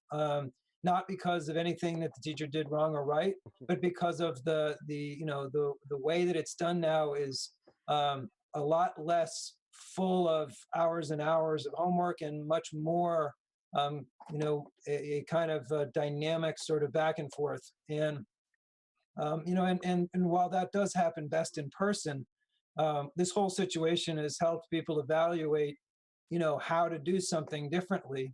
And they are. And so, there are complications and glitches and things like that, but there's also opportunities to look at ways of doing it that people had not considered before. And our staff are amazingly talented people, and they're doing that. So we'll be stronger for this in the long run. Thank you very much for your time, Dr. Willett. I appreciate it. Sure. Lou? All right. Lou Luba, just for the record. Dr. Willett, appreciate everything that you and your staff and everyone are doing there. It's outstanding. I mean, I know that you have a Herculean job to take care of, to try and take care of all the students. Sort of focusing back and circling back to some of the issues that you said about the support staff, where looking down the road, if things get worse within the town, hopefully they won't be, but for just examining all courses of action, if necessary, is it something that I know that your nurses are working on the students, helping out the students, keeping track of them.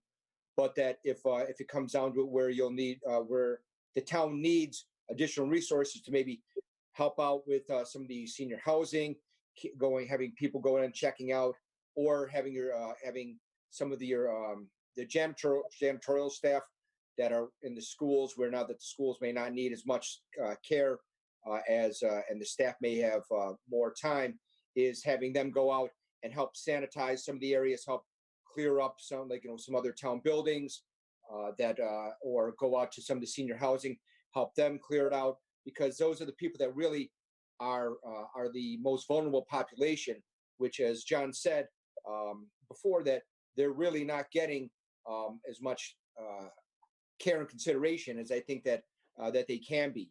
I know that Bev is doing an outstanding job with her staff, and that we have the Public Works going out and doing the best they can, but taking a total town team effort, is this something that they would be available to help out with if necessary? I think that the best answer to that is that I'm committed to this town, and whatever this town needs, I will find a solution for. The thing that we'd have to consider with respect to some of the things that you mentioned are that the staff right now is fully utilized, and when we and if this were ever to get worse, as you say, potentially could happen, which I understand that is always a possibility. It would get worse for this population as well. So these individuals that are engaged would probably be highly engaged, continuing to manage and help the populations that they're helping. Does that mean that if we're looking for solutions, that I wouldn't try to find them? Absolutely not. I would try to find a solution to every problem that this community was handed. I will work very hard for that. But I also know that I can't make certain statements about bargaining units and so on. There's collective bargaining units and things like that we have to work with, and that's something that I would have to work to manage.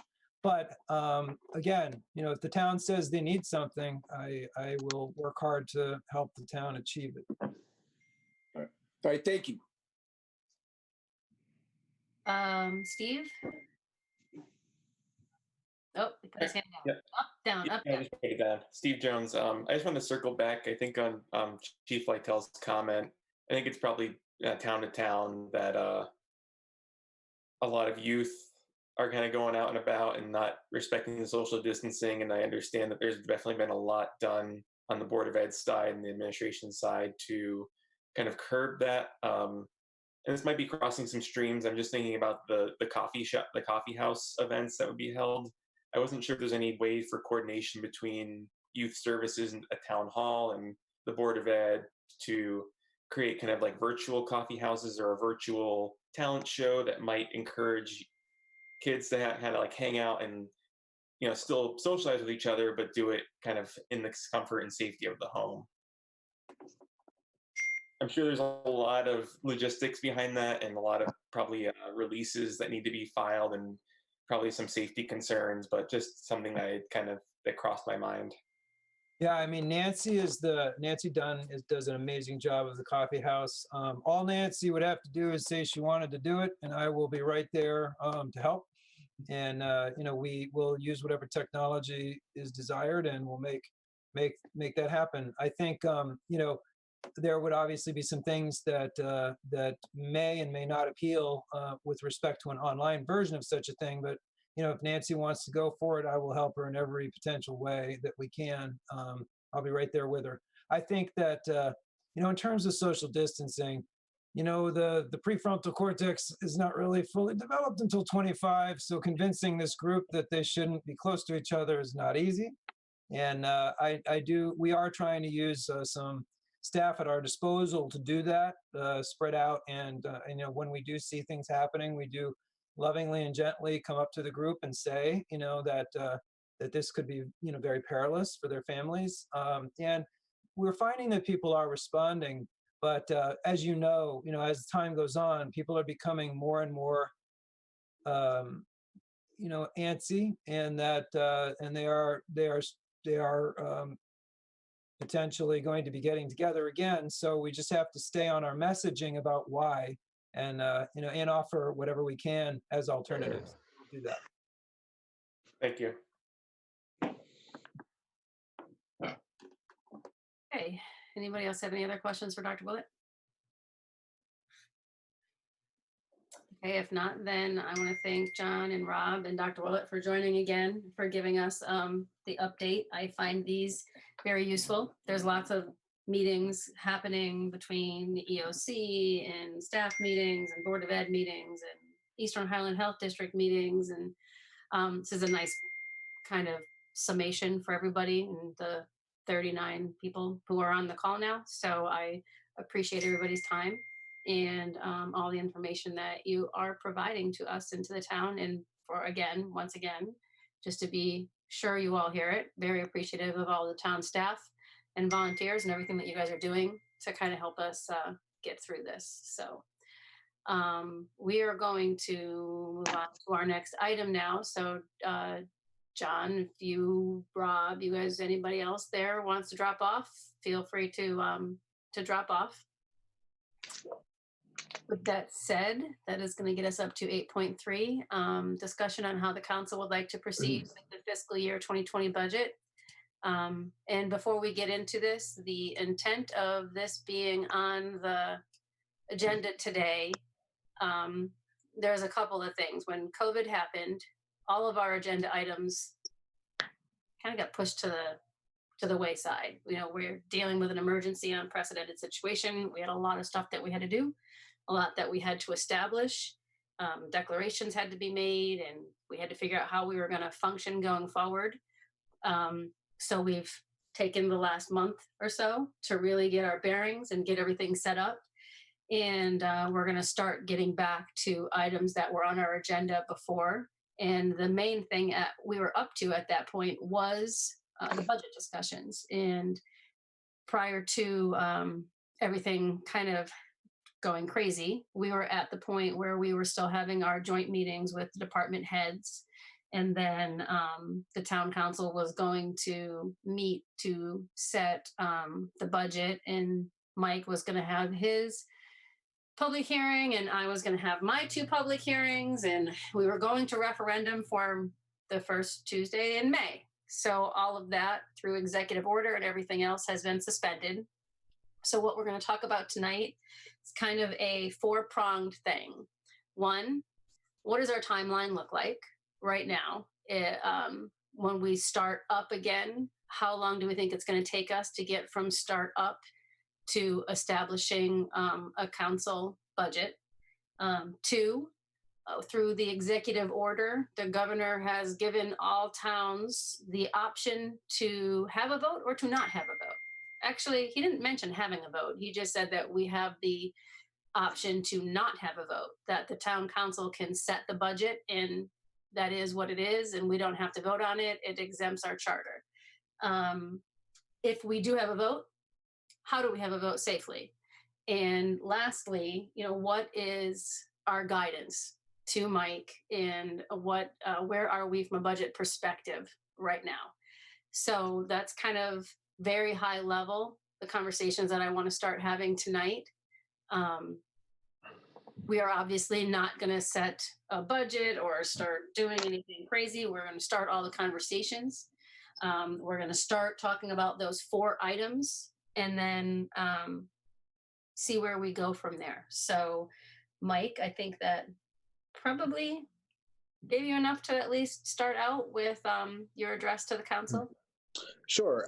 Yeah, I think actually you hit several of the points I was going to touch on. So this is Mike Rosen, town manager speaking. And yes, as Tammy said, we're going back to our old friend, the budget tonight, which is something that the council throughout the state of emergency had repeatedly said, we will address that at the end of April after we get the crux of the emergency sort of squared away. We'll go back to more normal business items. And obviously especially with the executive orders, the budgets sort of were pushed aside for at least 30 days, if not longer. So we're kind of back in the swing of it now.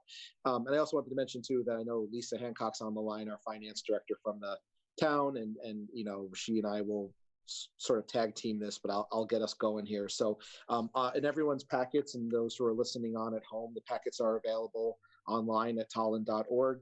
On page 14 and 15 of tonight's packet, I had written a memo that sort of summarized where we were and where we're going. I'll just quickly summarize it again in case anybody might be on the phone and not have access to it. But where we left off, actually the night of March 12th, the night that we declared the public health and civil preparedness emergency here in Tolland, that was the night that we were doing a council presentation with a few departments, including public safety and human services, in the library program room. I think that may have been our last public meeting that happened, because after that, at that point, everything went to cancellations and Zoom mode. So where we got to get to that point in March was, in terms of budget, we had gone through the fall and early winter with department heads submitting their budgets to me, and I'm reviewing them. We had the capital budget public hearing back in February, which we talked about the various projects that were in the 5-year plan, and specifically what was coming up in next year's fiscal capital plan. The Board of Ed submitted their budget to, the superintendent submitted his budget to the Board of Ed. The Board of Ed submitted their budget to the town manager on February 13th. We had the joint meeting in the library February 24th. Everything's going along great at this point. And then I submitted the recommended budget to the council March 4th.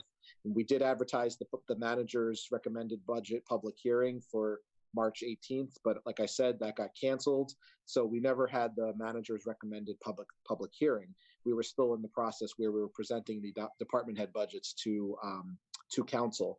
So the reason I kind of framed it that way was because we did get all the way through to the point where the manager submitted the budget to the council. So in some ways, in some respects, the budget's kind of out of the manager's hands. It's with council. But I wanted the opportunity to address council and to ask for the opportunity to see if there was some wiggle room where we could set the timeline, reset the clock, and give us as staff a little bit of time to revise the budget if that's the way the council wants to move forward. I want you to revisit your guidance to me as staff, and as to the superintendent of staff, in terms of what you're thinking with regards to the mill rate. Now, generally, our practice in Tolland is the manager submits the budget and the council can pare it down. But I don't want to submit a budget to you, even a recommended budget, that I know is going to go down because it's just too high for the circumstances that we're in right now. So again, I wanted the opportunity to talk with you tonight to sort of talk about the timeline, to talk about whether or not we're going to engage a referendum and maybe what criteria would satisfy the council so that we wouldn't have to have a referendum particularly. And the reason I say that is because my interpretation of the governor's executive order 7I-13, we cannot have a referendum at the moment until things loosen up. I think I read this that the council as the budget making authority is the body right now that's authorized to adopt the budget for fiscal 2020-2021. I think that if we wanted to wait until after things loosened up, then you could potentially have a referendum. But if you wanted to set this budget before July 1st, I don't see a way that we can do a referendum and still make that timeline. So let me just walk through that timeline. I think regardless of whether or not we're going to have a referendum, I think today being April 28th, I think that we're going to need a month, 30 days to revise the manager's approved budget, a recommended budget, either with referendum or without referendum.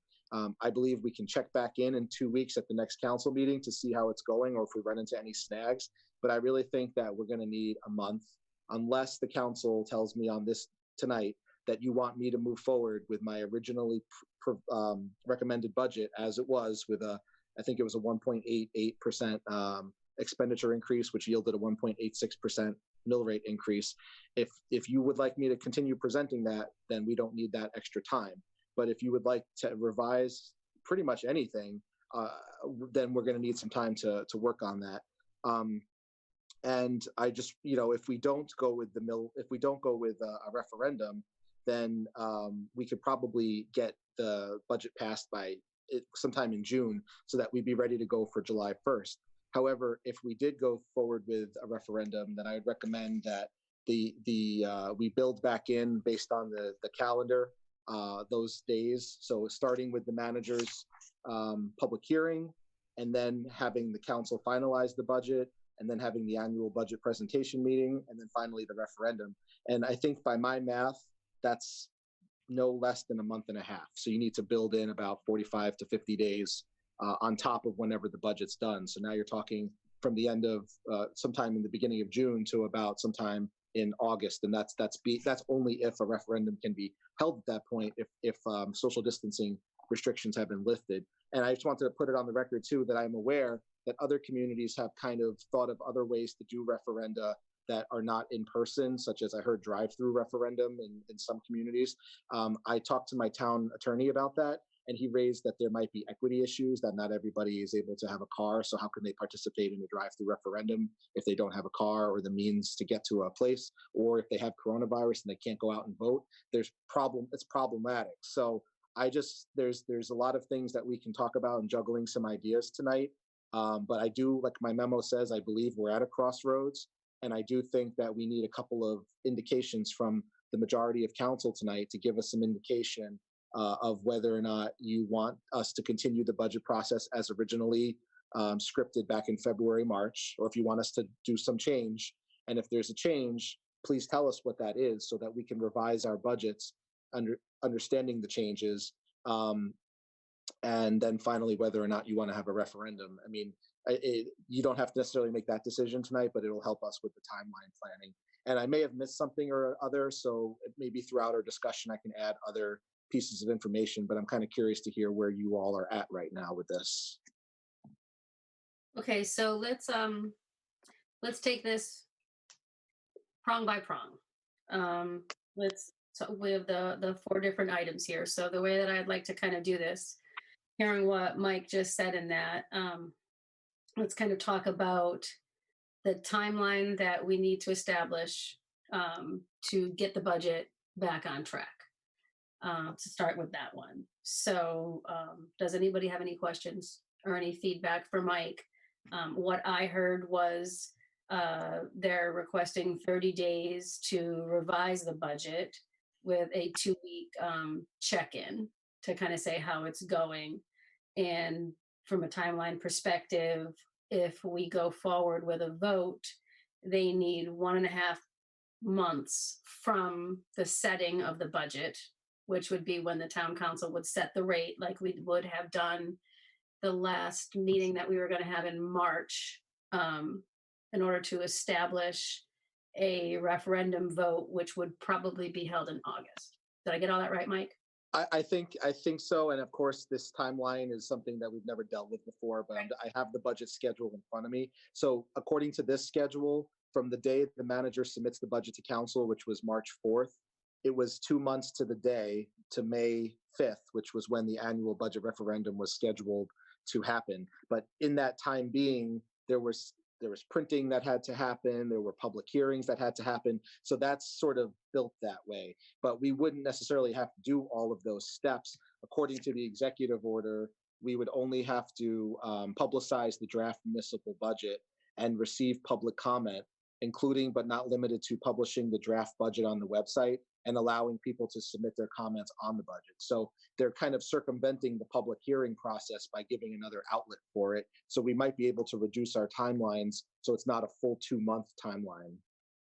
That's assuming though that we would not go with a vote. If we Correct. went with a vote, we would Yes. have to determine, we would still have to do the printing cost, the ballot cost, and we would have to possibly build a little bit of leeway in there to account for things like establishing how do we do this if we have more absentee votes because people have coronavirus or any of those other things. I would think that we would want to put a little bit more cushion in rather than try to keep it super tight. Yeah, so I'd say 2 months from when the budget is submitted to council to when the referendum date is actually happening. That's probably gives us a little bit more time. Okay, so guys, I'm gonna look to open this up to everybody, but just ask that we respect Robert's rules in the perspective of, again, if you want something to say something, raise your hand and we'll go around, make sure everybody's got a chance to talk before we go back to somebody 3 or 4 times. So in respect to the timeline piece of this, does anybody have any questions, comments, or anything they want to verbalize or talk to Mike about? John? So I think I heard Mike say that this whole budget can be passed without a referendum. Is that correct? Correct. That can happen. Okay, so I'm against that. I don't think the 7 of us are in a position to pass a budget without hearing from the public. So whatever that timeline takes, that's what I think we need to do. I will not pass a budget without having a referendum. I'm not comfortable with that at all. And that's the way I feel about it. Okay, so that's relevant to the timeline. Then we would have to be looking at making sure we build in the 2 months. Thank you for that feedback. Brenda, John, do you have anything else that you want to say about the timeline, the 2 months and that? Nope, that's it. Nope. Okay, thank you. Brenda? Yeah, I'm curious to find out if any of the goals that the departments have set that had set aside and that they were trying to achieve prior to the pandemic are still in place, because I don't want to take away from their advancements and anything that they need going forward. So that's something I'd like to find out.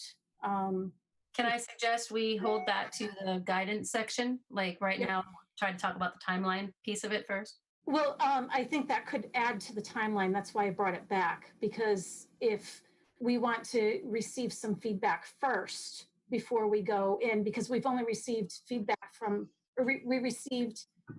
went through like half of the department heads, and to not revisit those department heads we already talked to because of the change, that might add a little bit of time. That's what I'm bringing up.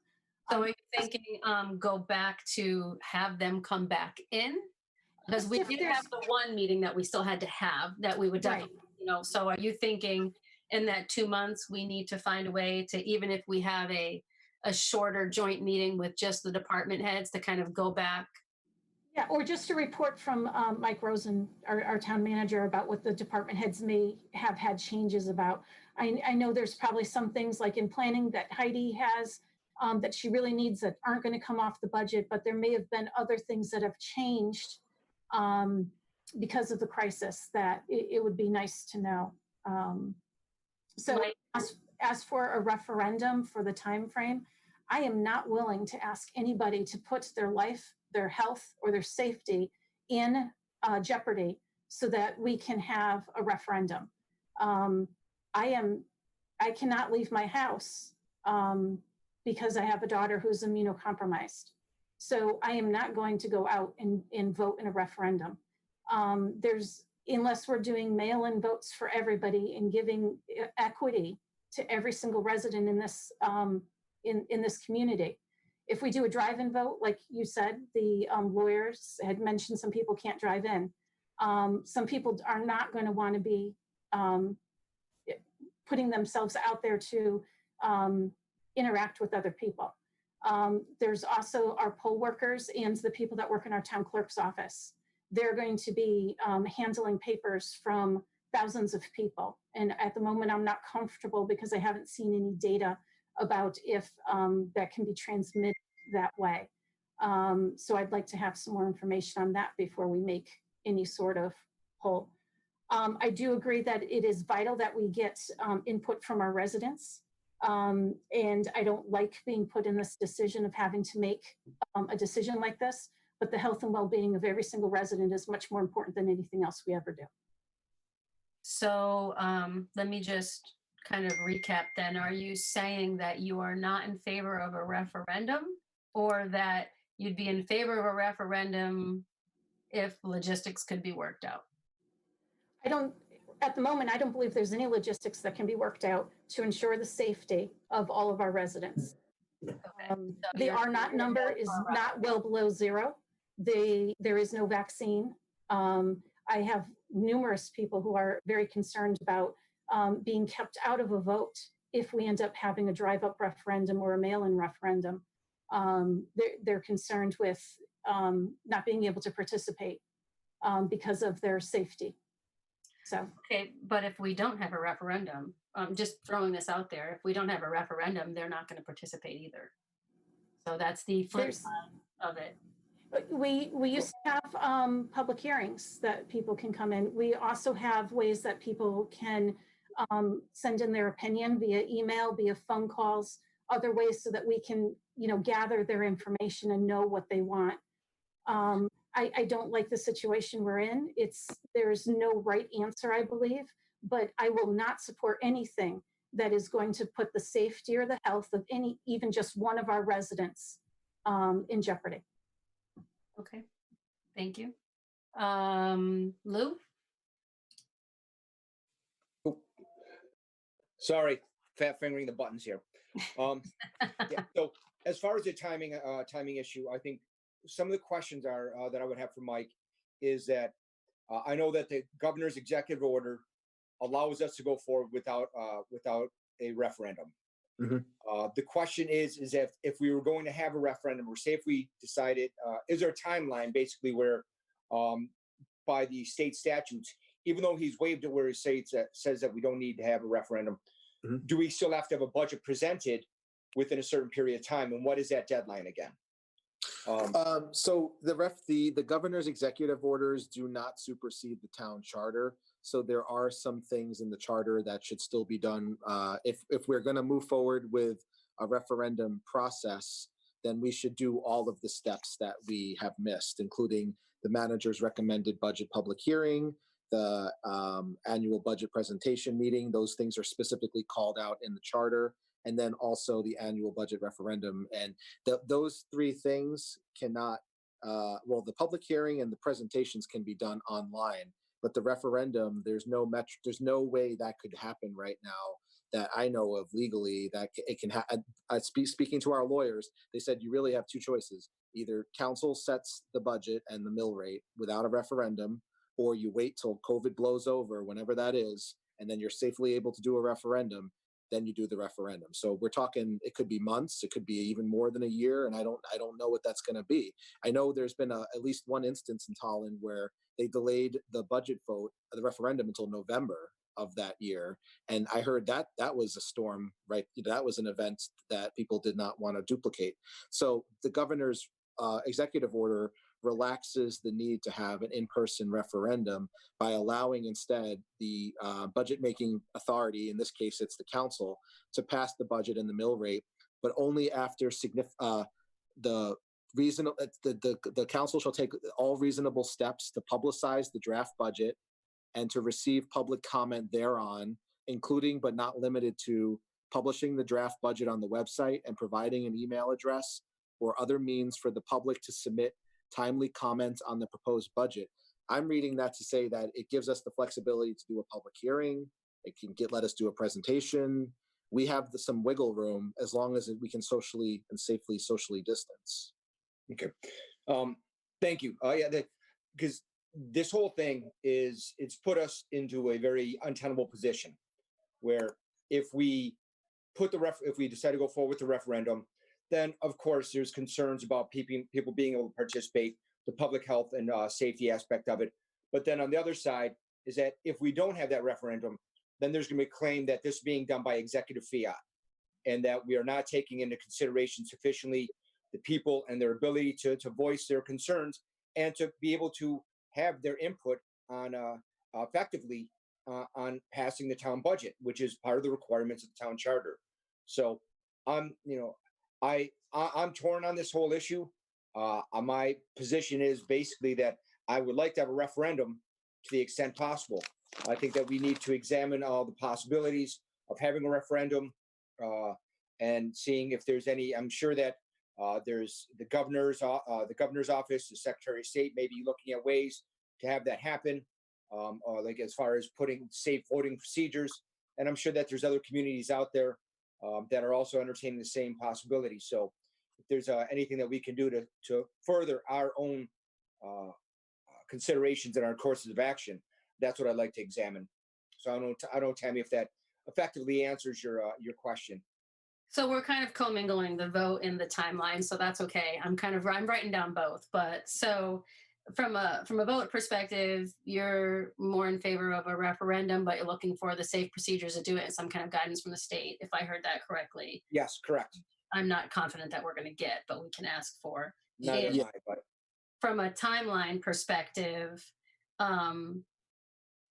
were you comfortable with the 2 months yes. that Mike said, or do you think we're going to need a little more time? Or do you have any other concerns with that?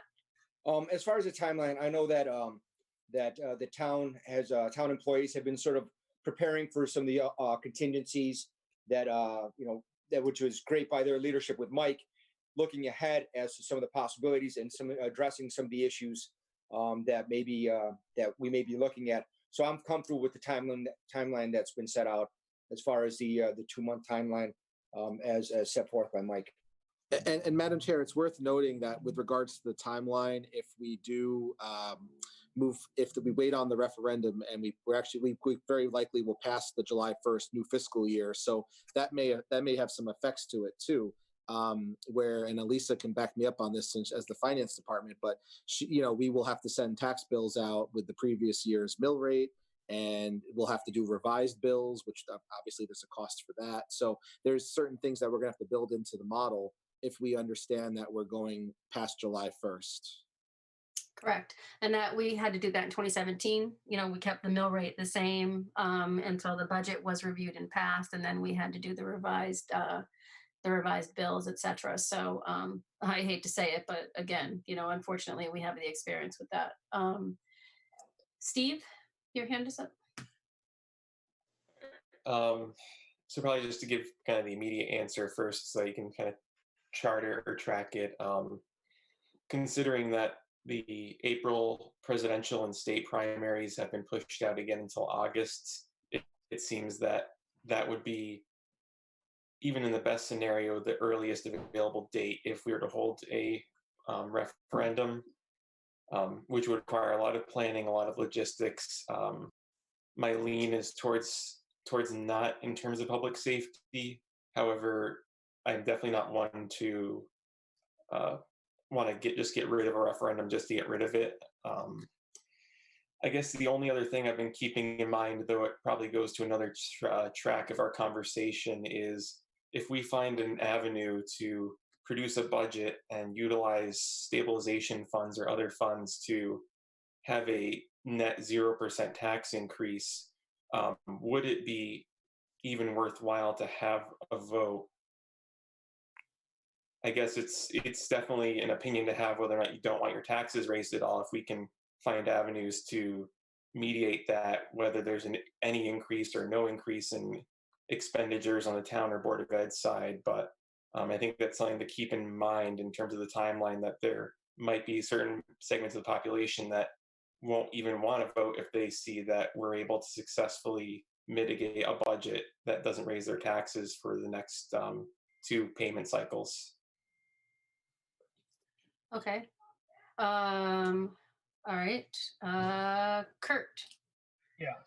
So I just guess real quick for the timeline, I'm comfortable with Mike's timeline that he proposed for the referendum, the 2 months, I believe it was. I'm happy with that, and currently I am leaning towards holding a referendum. I think that's something important, and we should continue doing. And I would also like some information on how 2017 went with the second tax billings. I don't know. Maybe Lisa or someone else could just see how was that handled? How terrible was it? How good? How well did it go? So that's really my only point on this right now.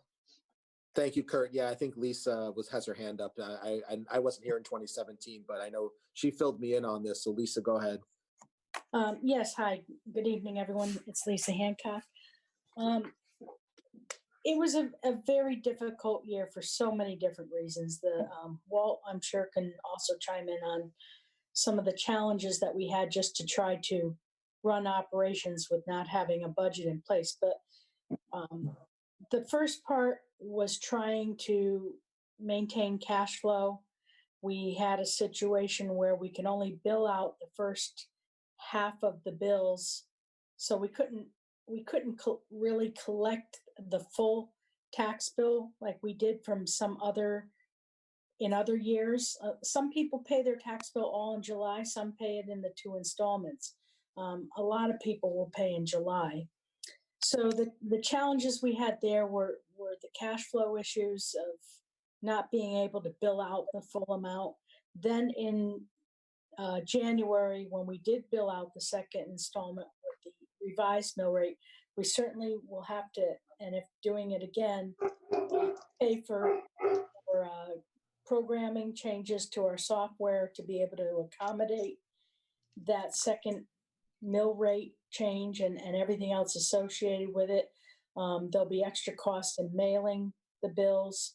So that runs anywhere between $5,000 and $10,000 to do that.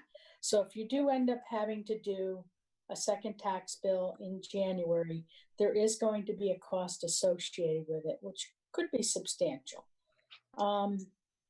It just created an awful lot of issues with trying to manage operations as well, not knowing where our budget was going to be. So it was pretty much being in a freeze and not being able to get a lot of things done until we knew where we stood. And a big part of that was with the Board of Education as well. You know, do we hire people? Do we start these programs? Do we not? And Walt could certainly add any comment on that if he wants. But there were things that we had to do, and we had to put things off until we could figure out where we were going to be. So it does create some challenges. It does add some additional costs, but certainly, you know, that's a decision that you all have to decide. It's also a little compounded because we just decided to do the tax deferment also, which is going to Yeah. have an impact on our revenues that are coming in Yeah. and our influx of that also. Yeah. Cassandra, I know you're new and probably just catching up and all of that, but do you have any input on the timeline discussion or a vote discussion as of now? I definitely agree with extending the time that Michael has suggested. I think that makes a lot of sense to give him more time to look at what's going on. As far as a referendum or non-referendum, I'm not sure. I'm very undecided. I can see the pros and cons to both. So yes, of course, people should have a vote and a say. But yes, there are safety concerns and accessibility concerns. So I'm going to abstain from that topic, but I think that there should be more time given to the town manager. Okay, thank you. All right, and that leaves me. So from the perspective of a timeline, I think the 2 months is a good timeline. I think in that 2 months, we can give that first 30 days to the staff to kind of figure out what they're going to do, how they're going to do it, give us a bunch of scenarios and information that we're going to need to really make a decision to set a number forward. And then, if worse comes to worse, like you had mentioned, Mike, if we have to add 2 weeks to it or whatever, there is absolutely nothing preventing us from doing that at this point, knowing that we have the time that we can use it to facilitate from that perspective. But that does kind of link us though to what we end up deciding to do from a vote perspective. I hear all sides of this, and I understand too if it's a zero, why have a vote? You know, there's a cost incurred and everything else in that. But I struggle with this because I fundamentally believe that even if it's a zero, the people have the right to come out and vote yes and no on that. Ultimately, it's their money, their taxes, their decision. So I'm more in favor of having a vote. My concern would be how do we do this safely? And what can we do for the people who can't leave their homes, whether that be an increase in absentee votes or ballots or anything like that. I'm a little confounded on the car part of it because nobody can vote from home now. If you're going to go to the voting polls to vote, you have to get there somehow. So, we don't have online voting. So people who are going to come and vote are going to have to go to the polling stations, regardless if they're going in the senior center or if they're just driving through and dropping off their ballots. So I'm more in line, I think, with a yes to the vote, but just trying to find a way to do it in an effective manner, in a way that accounts for people who might not be able to make it out through increased absentee ballots or something like that. But like we said, we're not really making a whole decision tonight. Just overall, I think it looks like the majority of the council is leaning more towards a yes vote. But I'd like everybody to take some time and to think about it. And from the perspective of the next prong on here of, how would we do it? I have down that we have concerns on equity and absentee, maybe the usage of absentee ballots.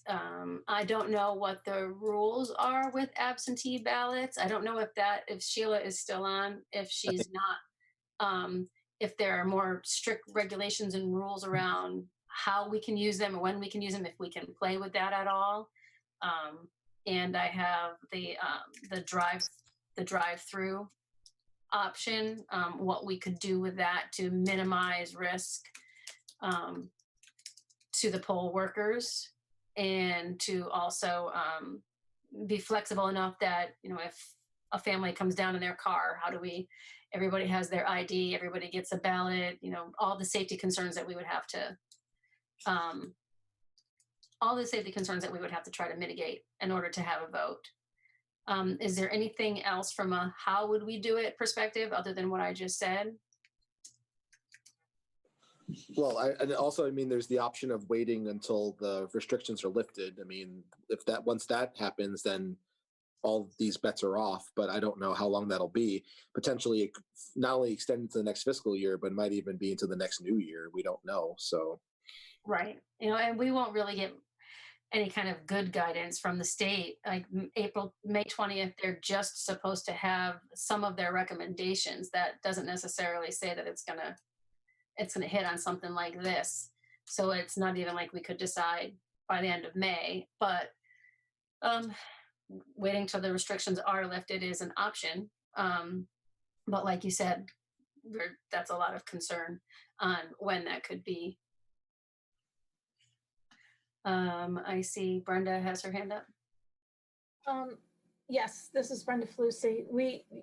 It's not just the residents that we have to consider, it's the poll workers. Our poll workers, the highest percentage of them are over 60 years old, which is in a population that is at a higher risk.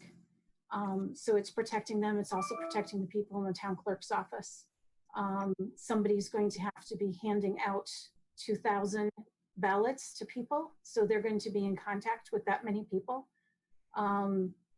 So that's a concern. After listening to what Lisa and remembering what Dr. Willett went through, I'd like to revisit what Steve Jones had proposed, is taking a look at accepting our budget as is or relatively as is, and then finding ways to use tax stabilization, taking a look at our 1% fund, taking a look at our unassigned fund balance policies, and seeing if there's a way to, even though we're taking the budget the way it is, lowering the cost to the taxpayers to a zero, and then getting feedback from the residents on what that is. Because as Mr. Rosen has noted, we just need to make sure that we are getting input and providing ways for the residents to give us input. And we've been doing that. We have all of that in place already. Everything's online. There's avenues for them to, the residents to get in touch with us. And as for the cars, there's a lot of people that live on the green or even at the new Parker Place that would be walking to the polls instead of driving. for one reason or another. There's, unfortunately with COVID, there's some people that are going to have a very lengthy recovery period and they might not be able to drive. So that's another consideration with the driving. So I think that's where some of the concerns came in with the lawyer talking about them. So those are my comments. Thank you. Thank you. And some of that went towards the guidance. I put that in the guidance thing. So, because we'll talk about that more. Steve? I'll lower my hand. Steve Jones. Just one comment I wanted to make regarding, just to kind of add on to the notion of accessibility and equity. I know I personally did drive an individual who didn't have a vehicle and couldn't drive because of surgery to the polls. And there are a lot of groups out there that make that effort to drive people that either don't have vehicles or aren't capable of driving, that would no longer be able to do so. And I don't know if there's any public institutions that would be willing to do a one-on-one, be able to drive people safely to the polls that don't have a vehicle or don't have access to vote. And then just a question that if Chief Lytle is not comfortable answering, he doesn't have to, but I wonder from a perspective of, in a presidential year, we clearly have Troop C, Public Works, and Public Safety staff at the polls, making sure that there's clear traffic guidelines being followed. And I don't know what type of risk or what we would need from those groups to hold a referendum and enforce any social distancing if that's still being required to maintain a day-long vote from 6 a.m. to 8 p.m. Would you like me to answer that? Yeah, John, if you have something brief that you So can. if it was me doing something in this community and your schools are not open, I would look at something else versus where your current polling places are, because you can't do any type of drive-through or any type of real serious social distancing. So I know Vernon held some type of virtual church drive-through as well as some other voting requirements. So that's something that needs to be looked at. I know they're really pushing the absentee ballots to safeguard people, and that's been conversation over the last month or so. So, as far as that's something that I think you guys need to look at, as far as some of our polling places or something else where some of the normal polling places that we currently have are very tight and restricted. So from a safety aspect, it's going to be very hard to manage. And I think you're going to need more people to do the social distancing or to enforce that. So that's just my 2 cents. And Madam Chair, just one other comment regarding, I think you had a question or you were curious about what the state is considering in terms of absentee ballot provisions. I think it was actually in today or yesterday's news that the Secretary of the State had indicated that if they remove the pronoun before the word illness in the reasoning to use an absentee ballot, it just uses the word illness, and that COVID-19 would fall under that guideline that COVID-19 is an illness, and that would prevent you from being able to safely vote. So that would be, I don't know if that's been vetted legally or if that's even applicable to municipal level voting. However, that is an option I think they may be considering for the presidential primary in the state, if there's any state primaries for state senate or state house or those state level offices. And that comment. Well, it's definitely something that we can look into for sure. Lou? Yeah, just a quick comment on just doing a quick search here where it looks like sort of building on what Steve has said, that Department of Homeland Security, as well as looks like the Council for the Secretaries of State are actually working on safe guidelines for voting for basically preparing it for the presidential election, but they're also making building recommendations for anything as far as local and town elections. They don't have any of their final recommendations out yet, but I think that's something that we can actually sort of wait to see what they develop and build on those guidelines, since that's something that that they're going to be putting out. So just food for thought. Absolutely. I think, if the will is there to do it, there's definitely a way to do it. People are going grocery shopping. People are, there's definitely, it's just a matter of the logistics if we decide to go that route. and making sure that people have the ability to vote via a ballot if that's what they're more comfortable with. But that's a conversation that we can definitely have a little more teeth around. Let's see here. Hold on one second. I don't think anybody else has their hand up. Steve does, but before we go back to you, Steve, I didn't know if Kurt or Cassandra, you guys haven't really had anything to say on this one yet. I don't know if you have something that you want to pipe in with.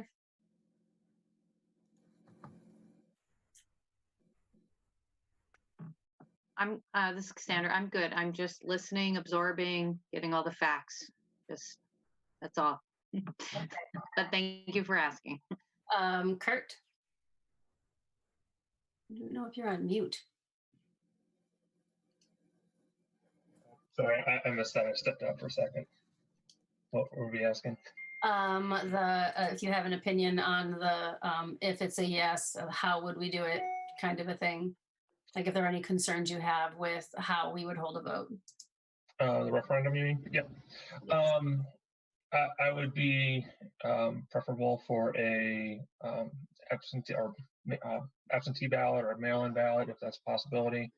That's what I have for right now. I don't have any insights onto how we should hold it. I think I still need to do a little more learning on how effective it would be for us to hold a referendum at this point. So yeah, I think there's definitely a lot of conversation that we would have to be having. If we decide that yes, we want to have a vote, we would have to find a way to do it in the safest manner possible. Brenda? Yeah, couple things. First of all, not everybody's going grocery shopping. I haven't gone grocery shopping since March 9th. And I know a lot of my friends are the same way. And I want to ask about liability. If one of our poll workers were to get ill from the COVID virus, what kind of liability does that open our town up to? And Chief, what would the contact sheet look like for one of those poll workers? The sheet, as far as if a poll worker were to get sick and yeah. they have to, and it was within those 14 days, and they were handing out the ballots to 2,000 people in their cars as they're driving by, what would that contact sheet look like? That'd be probably a question that I would gear towards Rob Miller as far as anything. But once again, like I go back to what the communities, we're not the only town that's facing this. And this is something that should be looked at from a community to community versus Vernon, Coventry, Willington, Tolland, Stafford, across the board to come up with a unified plan. And if I was all you elected officials, I would push that level right to the state to say, you need to push and make a decision. If you're putting this, like what Lou said, there's numerous meetings occurring for the presidential. Well, let's get our normal community and town budgeting and issues done and follow suit to do the presidential, because the presidential is that much farther down. So as far as a sheet, we'd have to document it, no doubt about it.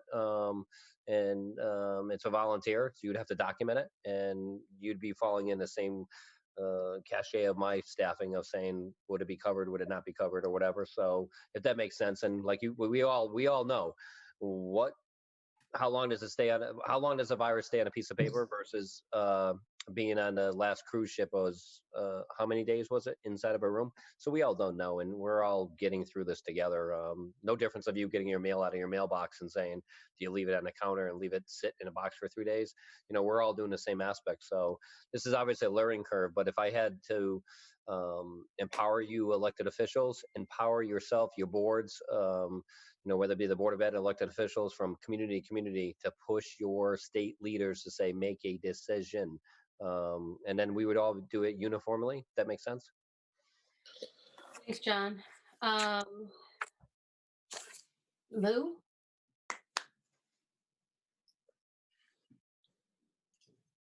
I'm all set. That's Fat fingers again? it's already been covered. I mean, I'm not going to beat a dead horse. Okay. I see Dr. Willett has his hand up. Dr. Willett, I'm going to go ahead and throw this one over to you. Oh, you're muted, Dr. Willett. There you Thank you. go. Just real briefly, and I know you have a lot of decisions to make. A daunting position that you are in, certainly. I would just just ask to the greatest extent possible that, you have these big things to grapple with, mill rate, where you want to set things.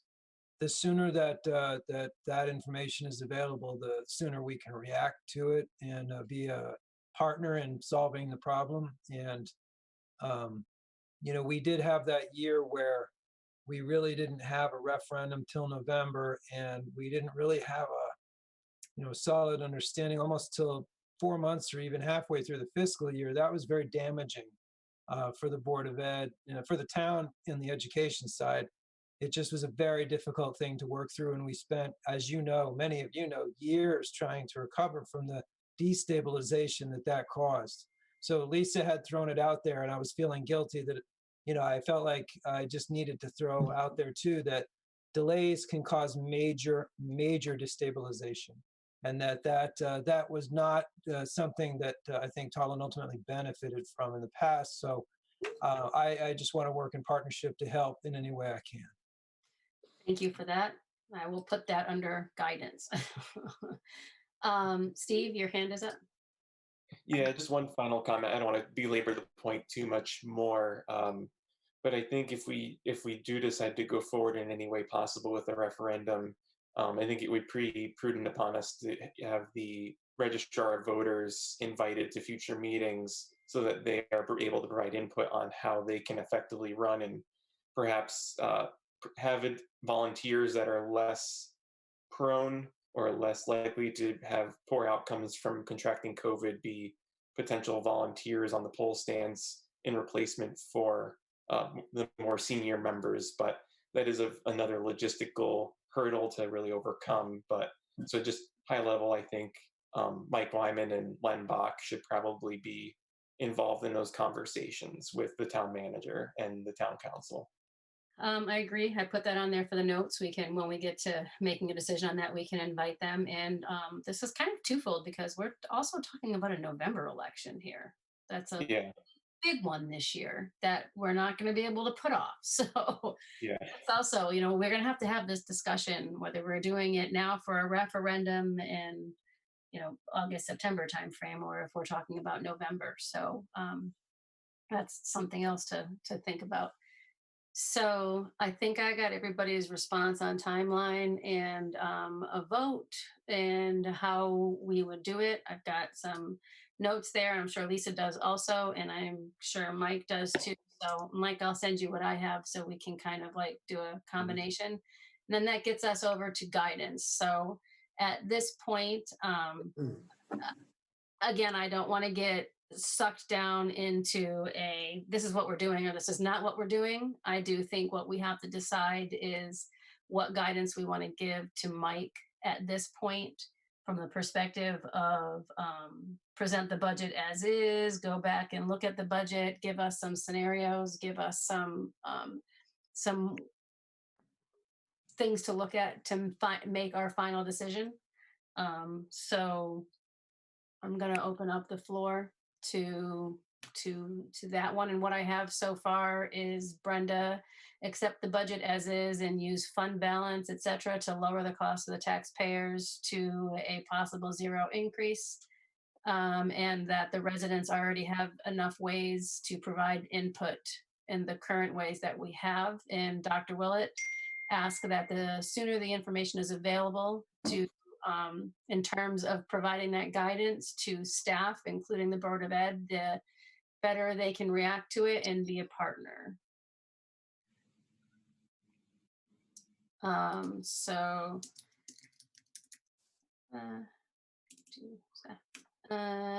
Anybody else have anything they want in regards to the guidance? Steve? Steve Jones. My potential guidance, if I were to consider a budget going forward, might echo some of Brenda's comments. It might be worthwhile for both the town level and the Board of Education to potentially explore where there are cost savings that might revise the increase in a way that maintains what was presented, but lowers the overall percentage before we reach a point of utilizing tax stabilization funds or any other reserve funds for that purpose.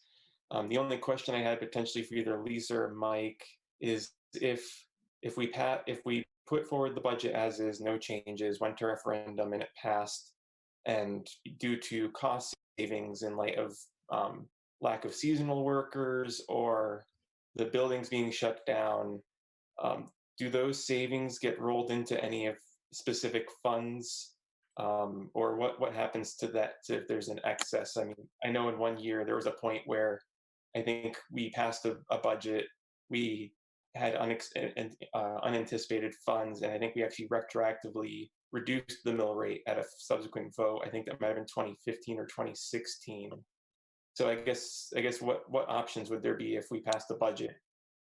We had potentially savings that left us with more money than what we needed for the budget. Where would that go in terms of a fund or an account? So, Lisa, this is Mike Rosen speaking. So, Lisa, maybe if you can touch on that. But I was going to say, once the books are closed on the current fiscal year, and if our budget is less than our expenditures, then we usually close it out to undesignated fund balance, unless it's designated unless it's an account. Like if it's a surplus in state revenue, that would go to perhaps the stabilization fund or to the unreserved, the capital fund, CNRE fund. But if it's operating overtures, those would close to undesignated fund balance, right, Lisa? That is correct. Certainly, if at this point in time, we don't know what type of savings there would be because certain things are still going on. The building is still open. We're still paying utilities. On the Board of Ed side, depending on where things go contractually, they're required to pay payrolls. They're still required to pay for buses, even though they're not using them. There's a lot of things that we're locked into that may not allow us to have savings. But certainly, if there are savings after you pass a budget, as Mike said, it would flow through to fund balance at year end, unless you decided to do something else as a town council decision with those funds. And if it's okay, Madam Chair, could I also kind of ask that similar question to Dr. Willett in terms of if we pass the budget and they end up somehow having cost savings, where those savings would end up? Absolutely. Yes, Dr. Willett, if you are game to answer. Sure. I mean, as we get later in the year and we'll get to the end here, the Board of Ed budget really has, the Educational Reserve Fund, which is a limit of 1% that can be put in there. Any remaining funds that would be left in a Board of Ed budget that were not otherwise utilized roll to the town. So the board will, I know, be working very hard to be partners in a process of the best outcome for Tolland, and obviously, maintaining a quality education program is an important part of that. But any unutilized funds, should something come rolling back, would be rolled over to the town, especially after the close of the budget year. Thank you, Dr. Willett. Lou? Right. In addressing this whole the whole budget issue, I mean, I think that I've been sort of a stalwart from the very beginning on a zero increase budget, and I think there's nothing that's dissuaded me from that. I think that given the incredible and unprecedented crisis that we're facing right now, that it's going throughout the entire country, the town, the state, that we have businesses that are closed down temporarily. Hopefully that they'll be able to reopen. We have people that have been furloughed, laid off completely, that families are facing unprecedented issues, that there are hardships that everyone's facing, and that I think it's something that it's not just our obligation to look at, but our obligation to pursue a 0% increase. And even with that 0% increase, that doesn't mean that it's not going to be any increase or that people aren't going to be hurt at all. That, as Madam Chair, as you said before, that you have a situation where, because of the revaluation of the properties, that you still have families that will be paying more in taxes because of the revaluation.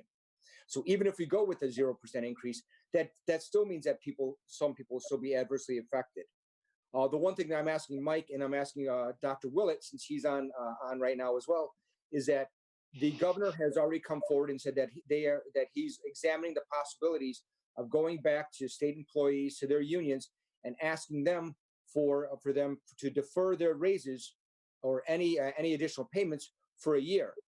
Not that it's going to be eliminated, but defer it. So it's pushing it off a year. So essentially, the 3-year, using the teachers as an example, where they have raises 3% over the next 3 years, that would be deferred. So this year would be none, but they would still have the next 3 years after that going forward with 3% raises. That for the town employees, we just recently approved certain increases and raises for certain town employee unions. The same as well. That just taking a quick look at it, that in and of itself would bring us to almost the point where we're 80 to 90% resolution, or 80-90% solution right there, without even having to touch significantly the budgets that have been proposed. So I think that looking at that, asking the different departments to go back and take a look at where there could be additional cost savings, along with going to the unions to asking them if they can defer these raises for an additional year, considering that you have people that aren't getting any income and that are actually out of work and not being paid while this whole issue is going on. I think that's our obligation to at least examine this. And that's what my proposal would be. Is my position is 0%. I'm asking everybody to go back to look at to try and achieve that 0%. And I'm asking the heads to go back to the unions and see if there's any way that we'd be able to accomplish that. Thank you, Madam Chair. So if I could just respond to that, this is Mike Rosen, the town manager. Thank you, Lou. I think that's a good arrow to put in the quiver. I think that Walt and we've talked about, after what happens tonight, we're going to go back and try to figure out, as I've been playfully calling it, how to make the sausage here. We need to figure out how do we get to the level of where you guys want us to go as staff. So I think that's one idea. Obviously, there are other things, that programs that aren't going to happen next year, that we can start to look at. What can they come out of the budget? We have to tweak the revenue numbers as well because of collection rate. And then one thing too is that, regardless of you mentioned the reval, even with a no mill rate increase, we still have to make up the difference on the grand list that we lost of about $200,000 in property value. So we have to figure out how to make all of this work. A no wage increase idea is another idea, but that's certainly having to go back to the bargaining units across both the schools and the town side. I think that would add to our timeline that we discussed as well, because it's not going to be an overnight decision. I think we'd have to bargain that. So it's something that we'll put as part of our overall, after the council decides tonight where they want the mill rate to go, we can figure out how to make it work on the back end. Yeah. And Madam Chair, if I could just follow up also with the one of the things that we also heard about is that using the reserve fund and other things like that, and by town charter, that if it goes below a certain percentage, then just correct me if I'm wrong, that if it goes below a certain percentage, we would need to add that on to next year's taxes. So if we took money out of the reserve fund and added it in, to use it for, which we can't use for operational expenses, we're using it for other expenses to keep the town running, then that means if it goes below the 1%, we need to take that money and then we add that onto the taxes for next year. So that's creating more of a tax burden for next year. That's my understanding, and that's we can't go below that percentage, and we can't do it. We can't change that part of the charter, because then we would have to go forward for a full public hearing and either a vote or a referendum, if I'm correct. Lisa, I think, is shaking her head, but I just wanted to say one thing, is that I think that scenario where we would just use fund balance to make up the delta, I think Lisa would kill me if I did that. So I don't think that's Yeah. necessarily a possibility. I think that maybe we can use more fund balance than we originally slated, which was $300,000, but I don't think we're going to be able to make up the full $900 or $1 million. I think that's off the table at the moment. Okay, thank you. Yeah, Lisa, go ahead. Yeah. Chime please. in. Lou, the fund balance policy is a town council policy, and it's not really part of the charter, but it's still a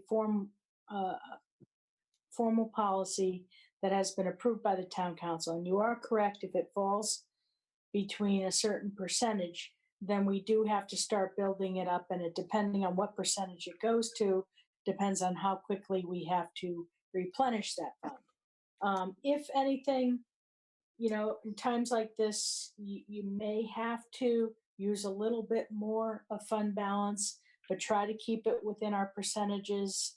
I mean, those are things that we can look at. But then again, in the upcoming years, you know, we would have to eventually find some other revenue source to phase back in the money that won't be there from fund balance if it's, you know, if it keeps getting depleted.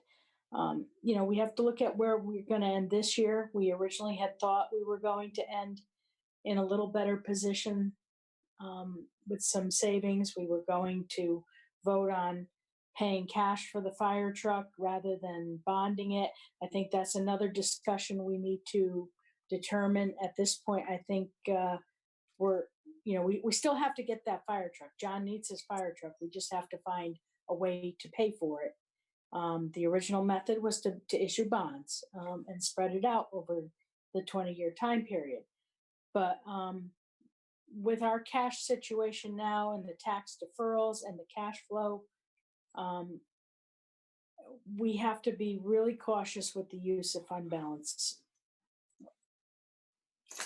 Thank you, Lisa. Okay. Kurt? Yep. So as far as guidance for Mike, I'm going to echo what Lou said. I'd like to see what a zero looks like. You know, some options, not entirely set on, you know, how much fund balance, no fund balance, but just as a guidance for Mike, that is where I'm standing right now. I think it's important for us to consider the impacts to the families in Tolland. So a zero is where I'm standing. Thank you, Kurt. Mm-hmm. John? Thank you. Well, I'm certainly not in favor of passing the budget as is because this was discussed before this whole coronavirus hit. So I think for me, I need to have a better understanding of expenditures on both the town side and the Board of Ed side. What has changed since this virus hit? The schools are shut down. The town has partially shut down. So for me, I need to have a better understanding. So I'd like to have a better look at where the expenditures are. And are there any savings that one-time savings that we might be looking at that can be applied to our budget and hopefully to lower that, because I've heard from multiple people that jobs have been lost and people are struggling. So I think we need to do something to support those people. So I'd like to have a better understanding of expenditures and where we are as far as the Board of Ed side and the town side. What's changed since this virus hit as far as the expenditures go? So that's where I am. I'd like to just have a better understanding of that. Understandable. Let's see. Brenda, I'm going to just have you go ahead before I go. Thank you. First of all, we have an obligation not only to our taxpayers, but we have an obligation to our education system, our public safety, and our human services. We've been asking all these employees and even volunteers to go above and beyond their duties to support the town right now. So we need to be cognizant that we need to be supporting them too. If we aren't supporting them, morale's going to take a hit, and that's just going to hit our town. Many of these people who are in our education system, public safety, human services, and in the town, employees are the front line. They're the people that our residents see and talk to. They're the people that we're looking to for support. We need to make sure that we're supporting them. For the fire truck, I thought that was already decided. I know we were looking at making a change, but right now it's already been decided. And I thought that our discussion showed that the chief can go ahead. I know he probably doesn't have any free time, but he can go ahead and order the fire truck. We would just be deciding on the funding source. If we have $750,000 to pay for a fire truck cash, looking at the $1 million that we end up, the delta that we have right now, it's, within the same ballpark. I think the town charter information was answered about the fund balance policy. We created that fund balance policy. I voted against it because I felt it tied our hands. It didn't allow us to respond to any emergencies that might come up, and we're in one right now. So I am in favor, and I'm going to ask that we take a look at our fund balance policy, our 1% and our 1% education fund, to see if there's a way we can create some more flexibility, especially during a public health emergency. If we create some flexibility there, then we're responding to the needs of our town employees, and we're responding to the needs of our taxpayers. The mill rate is not the only thing that we are responsible for. Mike, I am disappointed that your opening comments had language that had references to tearing apart our budget, to taking it down. And it seems to me that you were waiting for the opportunity to respond to make sure that we were going to have a 0% budget, that we were going to be making cuts. I know that might not have been your intent, but that's what I'm hearing right now. And I'm pretty disappointed that we haven't even taken a look at the different policies that are going to give us a little bit of flexibility to help us respond to this. And lastly, later, I'd like to talk about some fuel costs and to see about extending our contract with Dime Oil. I know we just did the contract with them, but with oil at a unbelievably historically low rate, is there any way we can extend our contract with them and see future savings that we can plan for, so that we're taking a long-term look and planning for the future, because we can't just be reactionary. We have to look forward in order to have savings for everybody. Thank you. Well, before I get to my opinion, Brenda, I'd like to address the Mike comment. As the town manager, it is his role, as it was Steve Werbner's, to decide what budget he recommends. So if he is questioning whether or not the budget that he put forward is what he would recommend now, that is 100% his right to do as the town manager. That is their role. It is it's his job in all of this is to recommend what he thinks is best for the town. So if he's starting out saying we need to look at this, that's his opinion. He's entitled to it.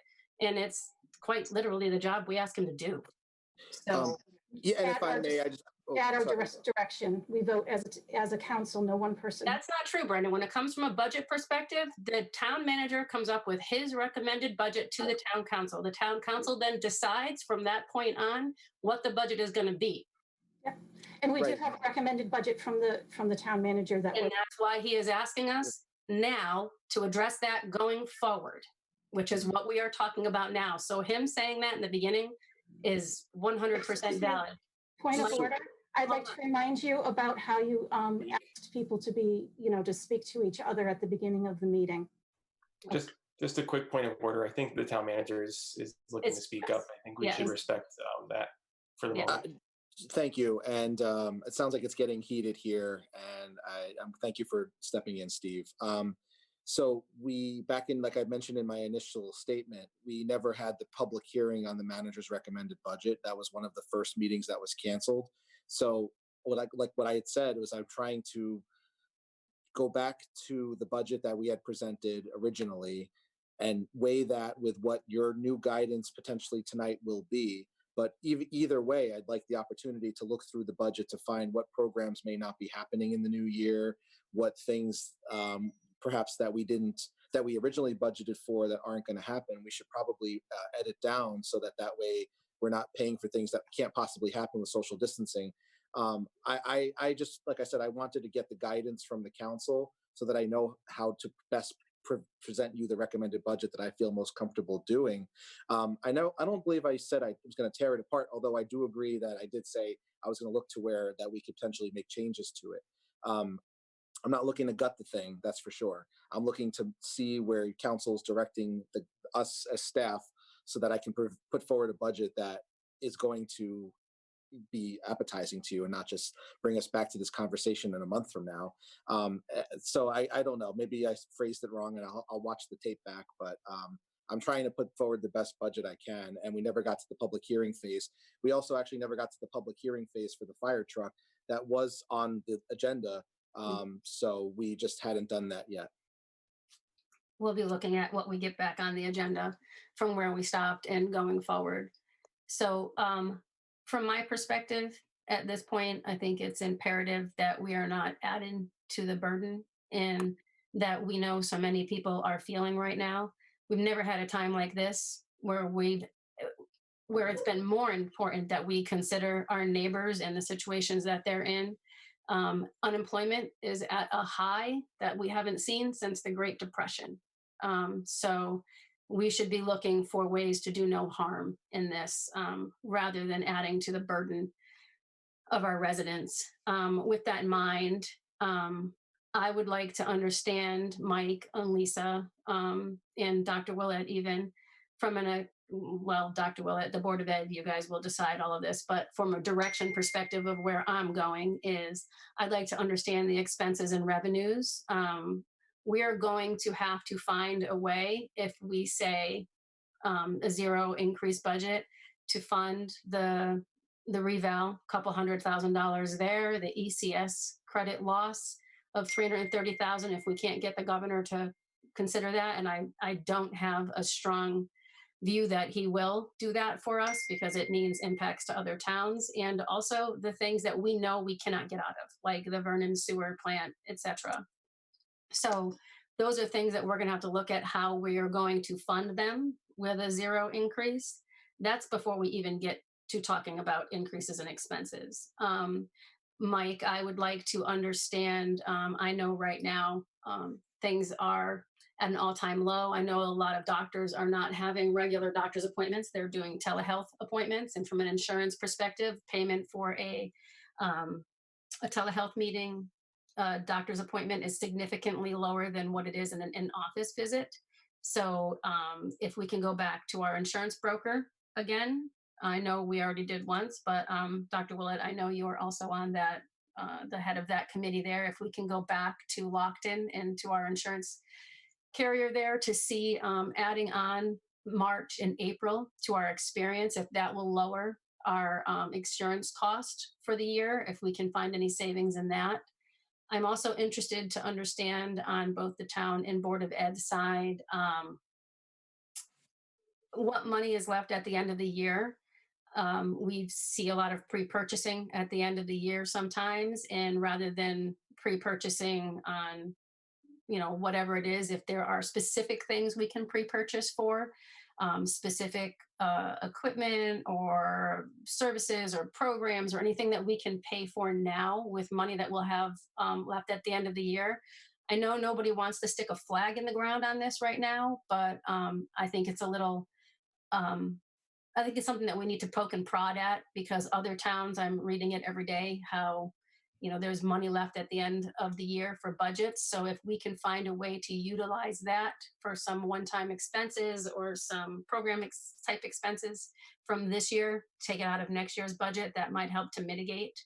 I would also like to look at what amount we would have to make up from a revenue perspective and the utilization of the stabilization fund. Finding a way to pay for the $330,000 for ECS, how we do that from the stabilization fund. Looking through the Board of Ed budget to see what we could possibly apply to the 1% account. That's over $500,000 there. If there's items that are on there that we can push to that, or items that we can remove to put into the stabilization fund to try to get those expenses down. I think we're going to need to do a review of the capital budget expenditures to see what we can push out, what we can go a year on, what we cannot incur for increase in expense of our capital debt. And then just trying to look at, after we have all of these scenarios and understand what expense savings we have, what revenues we're going to lose, what revenues we're going to gain, what the giving everybody the 3 months more, looking at all of these different options, then we're going to have to look to see what we're going to have to use from what fund, and being wary of, like Lisa said, the one thing I want to point out to people, there's a difference between a one-time purchase of a fire truck and $1 million of operating expenses. When you take $1 million of operating expenses out of a fund, you have to fund that money the next year. It doesn't go away. A one-time expense is a one-time expense, but operating expenses is something that have to be funded the next year. You can't remove it from the budget once it's in there. So it's not like we can just say, hey, we've got $1 million, let's pull it from the fund and keep everything the way it is, because next year that means you have to have that $1 million plus any other increase. So things to think about there. Those are where I'm heading, but my guidance is probably what I would say the majority of the guidance here is, if I'm looking, although I didn't ask Cassandra, I'm going to go to her next because she hasn't had a chance to talk,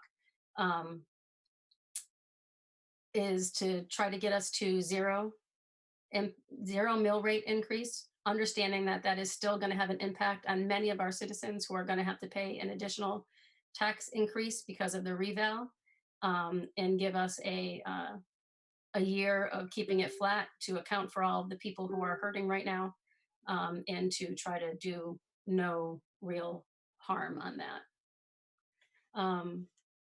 I think that's, Mike, did you get all that? I am going to send this. I did. Yeah, I wrote it down, but I didn't hear if Cassandra she wanted to weigh in on that. Yeah, I am looking for that now. Cassandra, do you want to weigh in? And again, understanding that this is your first meeting, it's a great one to jump into. So Yes, it's a great one to jump into. I'm not sure if I'm supposed to say Cassandra York for the record, for Lisa, Kitty in the window. I do see that there is obviously a lot of discussion on this topic, and if we can really work to figure out how to not increase taxes, I think that would be to the benefit of a lot of our residents. With the town manager looking again at the budget to see what might not happen last year. I've been furiously taking notes during all this, so I'm sorry my head was down and I was just writing a lot of things out. So, I know other state employees have had pay freezes because of changes in the state budget. I'm one of them as a state employee. I had a 5-year pay freeze, no raise for 5 years because of a lack of financial balance in our state budget. And if our resident town employees saw that they did not get a pay increase this year, which I know is it has to go back to the bargaining units, it has to go back to the unions, I realize that, but if I could see that a lot of them may not see that as being something that would make them feel less important. I think a lot of people right now are really putting in a lot to try to help others. I have family members in town that have salary cuts by half. My husband is furloughed and still hasn't got any unemployment. So, there's a lot of considerations right now financially for people. So I hope we can all think about how everyone is dealing. I know we are thinking about how everyone is dealing with this, and just consider like what can we do to try to keep this the lowest. I do feel that we really have to look at how we can decrease the tax burden on the residents in the most appropriate way possible. I'm not sure how that is because I'm new to this, but listening to all the different ways that this can go about, and like I said, maybe cuts of programs that are no longer needed. So that may help. So we have to, giving Mike time. I don't know if that same applies to Dr. Willett to look if anything has changed, with regards to Board of Education changes. I'm not sure, but anyway, thanks for asking me. Thank you. And that's something I'd like to reiterate too. I think at this time, I can't imagine a person out there who would not be sympathetic to what all of our neighbors are going through and to ask to go back to the bargaining units to either extend the contract by a year and do no raises for a year. They are looking at that at the state level. I've read several towns have asked for that already in their budgets. That's something that I think would be a good place to look to if we can get like a 1-year pause on increases. There are a lot of people that don't have jobs, aren't going to be getting increases, might not haven't been working since March. Small businesses have been impacted. Maybe they haven't been able to take out the loans because they're not sure if they're going to be able to come back online. I don't think it's too much to ask if the bargaining units would be amenable to possibly delaying raises for 1 year. We're all in this together kind of thing. So Mike, or that's something I think we should also be looking at, is the possibility of going back to the bargaining units if they are willing to come to the table for that. If I could, on that point, this is Mike speaking. For Walt and I, because this is not going to be necessarily an easy task for us to go forward with, we probably need to have some sort of a straw poll or something of the council, just because the unions may say what's triggering this. Why are you asking we have a settled contract. Why are you asking us to come back to the table? Well, the answer is the council has directed us to explore this. So I don't know about you, Walt, but I would feel more comfortable if the council gave us some actual marching orders for this. Dr. Willett, would you like to reply? As I had said before, and thank you, Mike, for bringing it up. Any clarity the town council can provide on your intended direction is helpful. Uncertainties, we have far more uncertainties right now than we really ever had. We have a lot of obligations legally to live up to as a school system in particular that I'd be happy to expound upon individually at any time with anyone who would like to ask questions about it. And so we can't really do business as usual here. We need to have rapid and concise direction that we would be eagerly accepting. And we will work out the details of what needs to happen based on on what is decided by the elected parties here. But the people that work for you, we don't have time to go into a lot of things that would waste the talent, time, and energy of your people.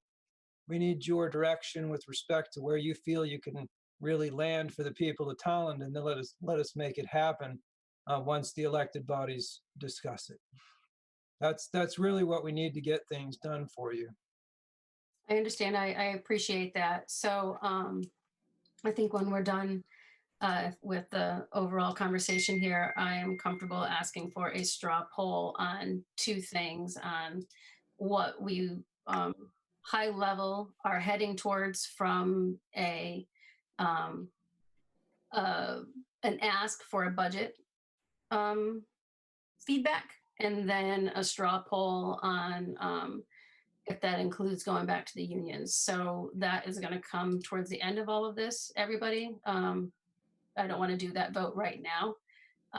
Madam Chair, if I can just take a moment. Yeah, I'm glad you were next. Go ahead. Oh yeah, no, that it's now after 10 o'clock. I don't know if we're still following our normal operations of moving to extend past 10 o'clock. It's Board of Ed. Is that yeah, I don't think we have that. We don't do that. The Board of Ed does that. Mike, All do right. we have to do that? I'm confusing my boards, so thanks. No, you're correct, Lou. I think at one point we usually did have to do that with It's in the rules of procedure. When it was being videotaped, right? Yeah, that's the physical camera. I think Yeah, this that's is when Lisa's doing the CVC videotaping, right? Okay. I don't know if we have to actually do that. I think All Mike's going to check. Yeah, I'm looking at the rules. And got to walk away.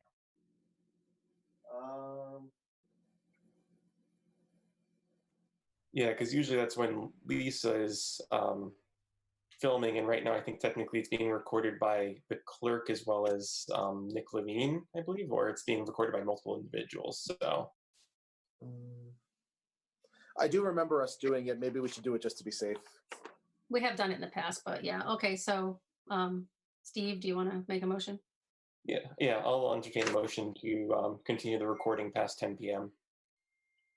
Second. Lou seconded. All those in favor, Brenda, Aye. Lou, Aye. John, Aye. Kurt, Aye.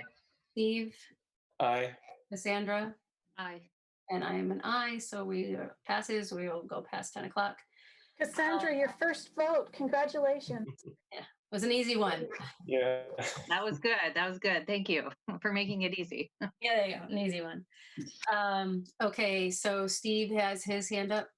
Yeah, sorry, I may have just missed it.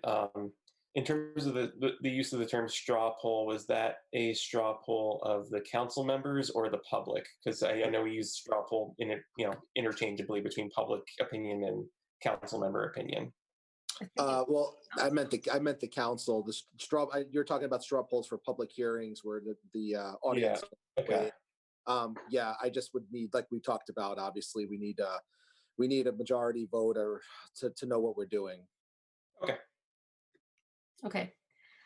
All right. So then I think maybe we will, if I'm looking through the guidance questions here, Mike, do you feel comfortable with the questions that everybody had or the idea of what everybody would like to see to be able to set the mill rate? So the guidance that we're going to give you with the straw poll is where we're heading on that, and then you can take that to help form your manager's recommendation. Yes. Okay, so I have everything written down. I don't want to go through all of it again because I have a lot of it, but I can send that to you. Yes, and I'll see it in the minutes. But also, just so when the manager submits the recommended budget as revised, we will then have 2 months until potentially the referendum, if that's still at that point. That's based on our calendar. 2 months from when the manager submits the budget to the council is when the referendum takes place. Right. So, and we were saying you're going to need about 30 days to come up with all the scenarios. I think 30 days to put everything together with a 2-week check-in at our next meeting to say how I'm doing, how the departments are doing, because what we're going to direct the departments to take a look at their budgets from within and see if what's not happening and things like that. So yes. Okay. So then the first straw poll that I would like to do is based on the guidance from everybody, just from guidance from what everybody said. It appears that everybody is in favor of looking for a 0 mill rate increase. How we get there is discussion we still have to have, but the intent so far is a 0 mill rate increase. So the straw poll is going to be, are you in favor of providing guidance to the town manager for a 0 mill rate increase? Now, that's not a formal motion, correct? It's just a straw poll. We can make it a formal motion. It's how comfortable you as the council feel about this. I'm just looking for a majority, whether it's an indication where a formal vote would be great, but a straw poll where you would just say what you're thinking, and I'll just take note of it. I don't know if we want to do we want a formal vote? Steve, what do you think? Do we want a formal vote or do we want a straw poll? So yeah, Steve Jones. I just kind of reading the room, even though I'm not in everyone's room. I just saw Lou and Brenda shake their heads. I think they seem more amenable to the straw poll rather than a formal vote on this particular topic. Okay. All right. Then Okay, If I read them wrong. So but perhaps that gives you guidance, Mike, correct? so perhaps just so the record does have to show this. So can we say who is it a unanimous straw poll? Everyone's agreeing with this? Well, I'm going to go around the room and ask everybody. Okay. But I just wasn't sure if what I just said, asking for the straw poll, was good enough, or if we want Steve to make a motion for a straw poll. Yeah, you can just say if you were in agreement with the way you phrased it. If you agree with what you said, then okay. Everybody, if you are in agreement with providing a 0 mill rate increase, how we get there yet to be determined. Mike and the staff will work on scenarios to present to us. Are you in favor? Yay, no, against, nay, or abstain? John? Yay. Okay. Brenda?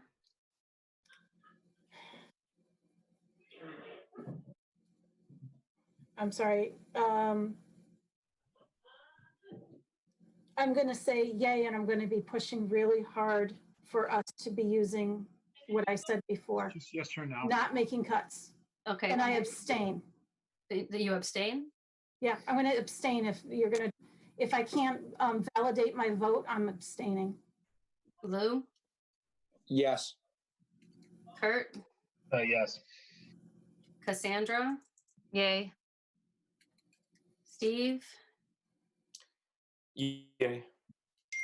And I am a yes also, a yay also. So Lisa, that passes 6 yes and 1 abstain. The next straw poll item on there is a straw poll to provide guidance to Mike and Dr. Willett, I guess, at this point, or I guess just to Mike. And then Mike can work with Dr. Willett. That one of our suggestions is to go back and ask the unions if they are amenable to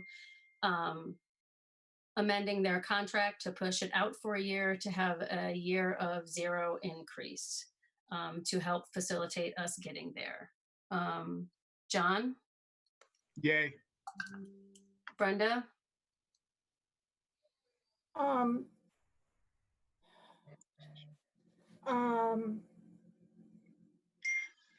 No. Lou? Yes. Kurt? Yes. Cassandra? Yes. Steve? My apologies, Madam Chair. Can you repeat what you had said in terms of what we're doing for a vote? We are asking Mike to work with the town staff and Dr. Willett to go back to the unions to ask them if they are amenable to extending their contract and doing a 0 increase this year to help us get to the 0%. We're just asking for the consideration. Okay. I would say yay. And I am a yes also. So Lisa, that is 6 yeses and 1 no. Okay, so with that, we have talked about the timeline, we have talked about a vote, we have talked about how to, and we have provided guidance. Mike, are you comfortable with the guidance that you've gotten from the town Yes. council tonight?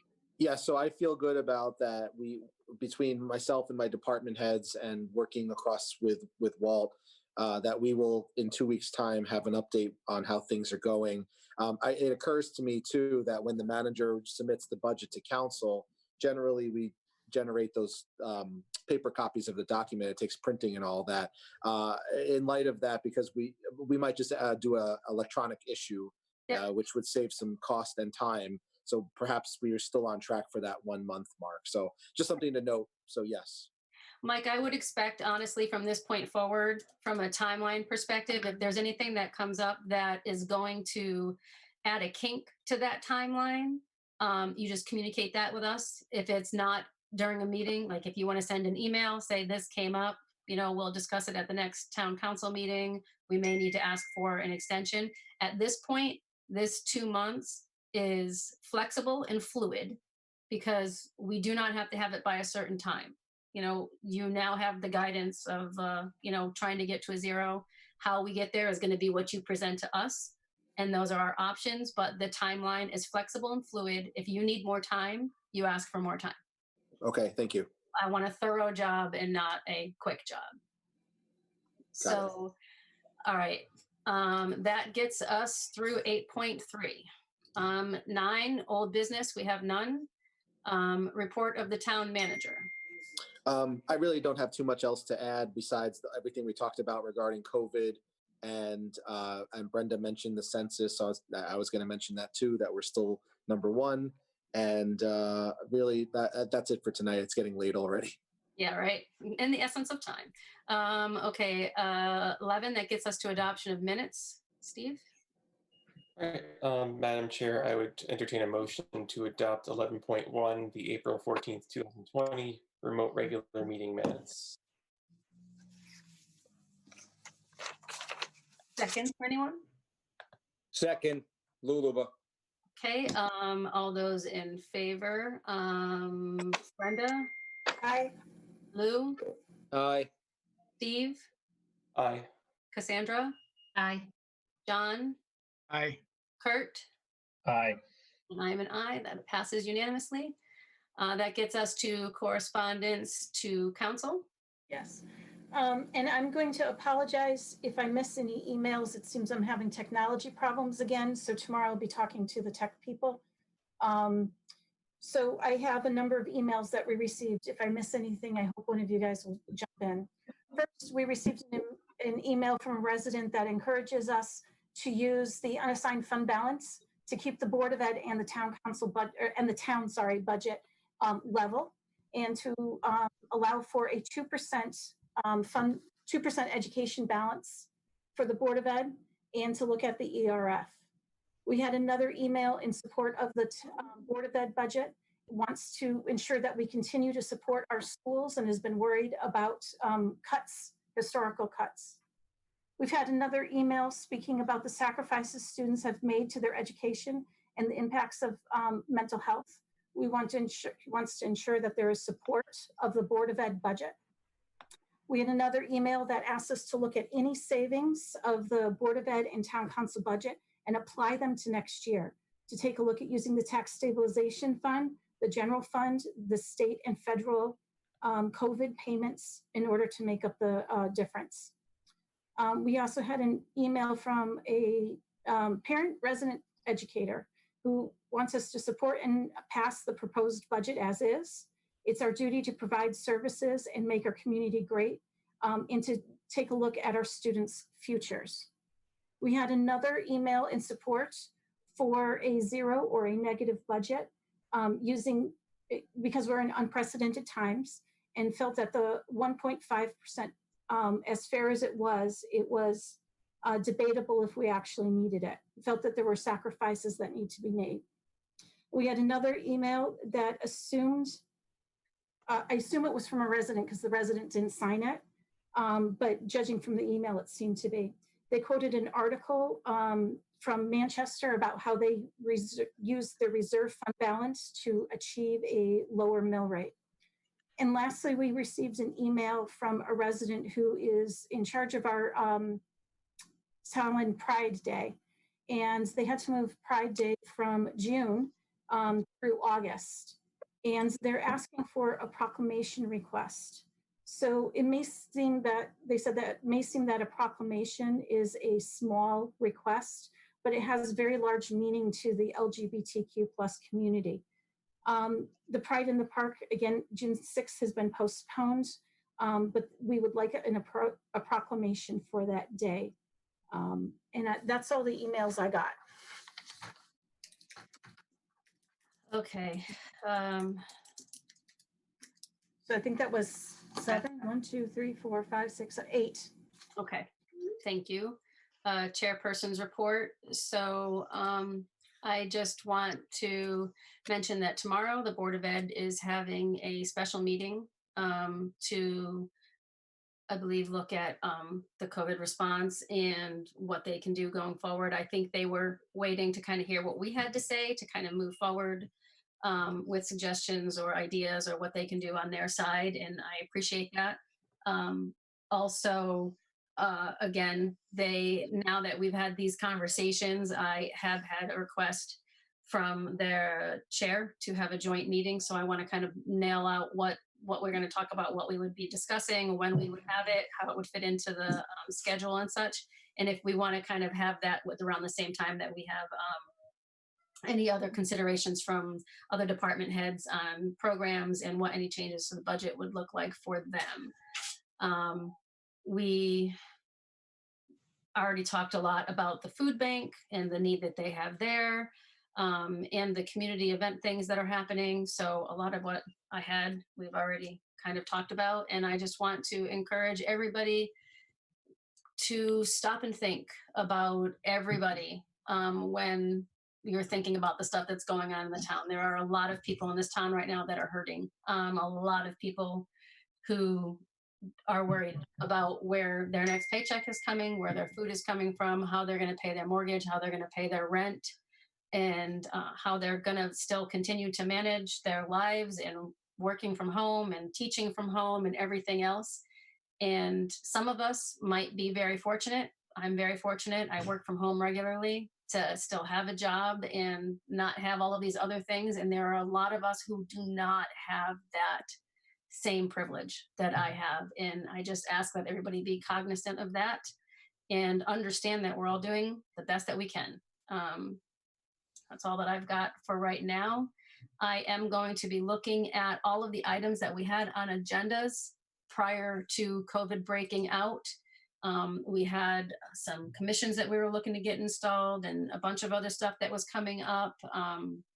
We were looking at cemetery policies and a few other things, and I'm going to start working to try to get all of that back onto our agendas and try to kind of get us back into a regular swing of things.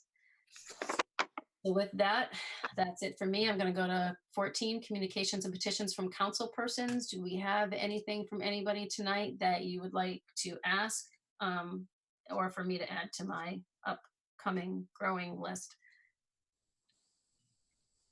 Steve. All right, Steve Jones.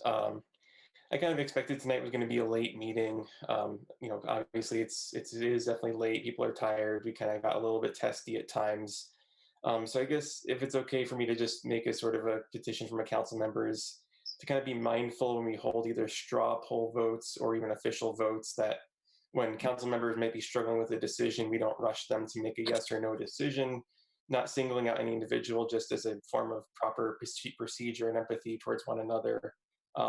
A more formal potential petition based on the discussion of a possible proclamation request. It might be ideal to potentially have a proclamation policy in place for the town in the near future, if that's amenable to other council members. In talking with past council members and with the town manager, we've definitely had instances where we have a peak of proclamations and a valley of proclamations, and we seem to hold steady with a few certain types of them, but it might be worthwhile to give the town manager guidance beyond, doing letters of recognition from the town manager's office letterhead and having that in place for council letterhead or council level proclamations. So a proclamation request or policy. Got it. Lou?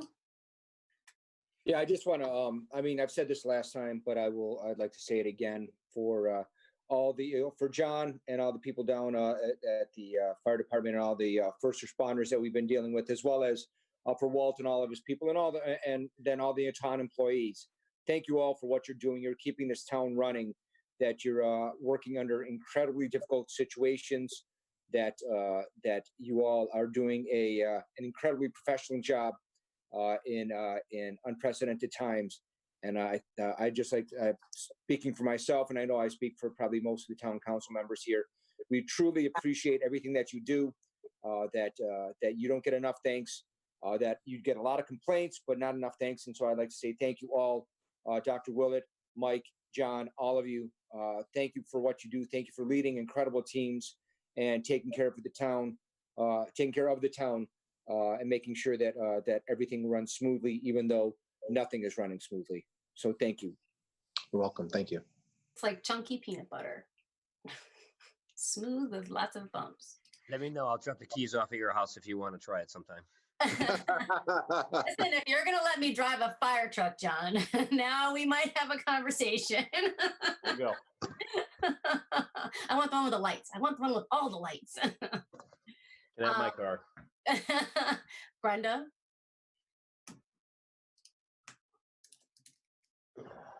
There we go.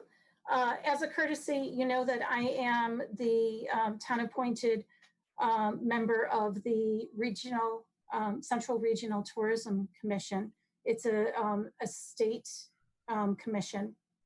So we've been having a lot of meetings, and we're looking at what we're considering as a recovery program.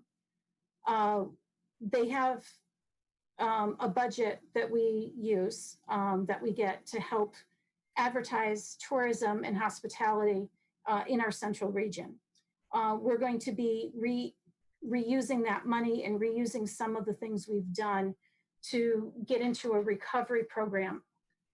As you're aware, one of the first industries that was hit during this COVID virus is the hospitality and restaurant businesses and tourism. People just don't travel. People aren't making in-person reservations at restaurants. So I think it's vital that we as a town start using this position that I have in order to help those businesses that can be associated with tourism and hospitality. Some of the things we're taking a look at is we're getting ready to move forward for when the state does open up.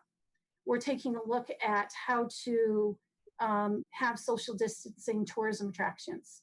Is it enticing people to come to town so that they can walk on our trails and then get a takeout picnic at one of our restaurants?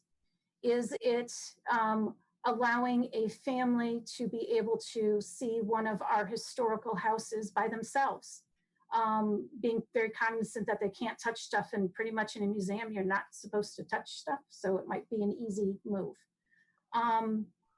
Taking a look at scenic drives, and we do have scenic drives in town. Taking a look at the fall when things start opening up. Again, scenic drives, picnics, hikes, and winter recreation, which could be snowshoeing and cross-country skiing. I have like 7 pages of notes from the meetings that I had last week and this week about how we can do this. Unfortunately, some of our biggest venues that would help us are not going to be happening in the fall. In fact, I heard today that the Big E will be canceled. So Oh, really? think about the millions of people, and they come from all over the Eastern Seaboard. How are we going to have that in September? 15 days, that's going to be a huge increase.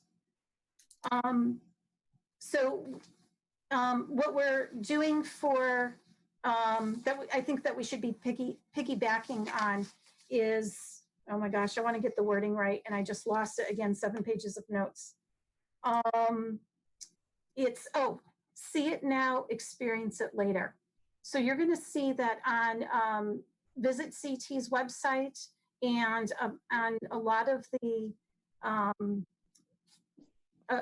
tourism pages. They're going to be offering things like virtual tours, scavenger hunts online, etc., so that people can experience what each of these attractions have to offer, or see what they have to offer, and then encourage people to make plans later.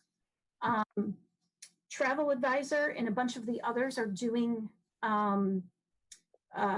polling of the people using their sites, and they're finding that 90% of the people are changing, of course, their tourism plans for the spring and the summer into the fall. And most of them are changing from airline, cruise travel, and international travel to local. So we're taking a look at the driving market. Tolland is perfectly situated to take advantage of the driving market. Our restaurants, our bed and breakfast, and anything that we have, even the museums that we have, are perfectly located for the markets of New Jersey, New York, Massachusetts, and Rhode Island. We're easy on and off for the highway. Once we do start opening and start loosening some of our travel restrictions and some of our social distancing, we should be getting on this bandwagon and helping our businesses with what we have to offer from the tourism group. So do you have an ask for us that you want? Yes.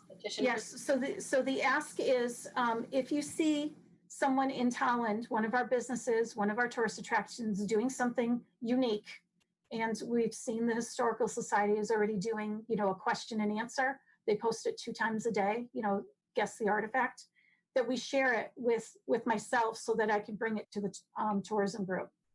I'm also asking that anybody that has a hospitality or tourism event in our town, or a venue, that they also contact me so that I can help them get online with this see it now, experience it later. We're looking for videos, we're looking for printed documentation because there are still some places we can put print material. We've already done that a little bit. And I'm also looking to talk to any,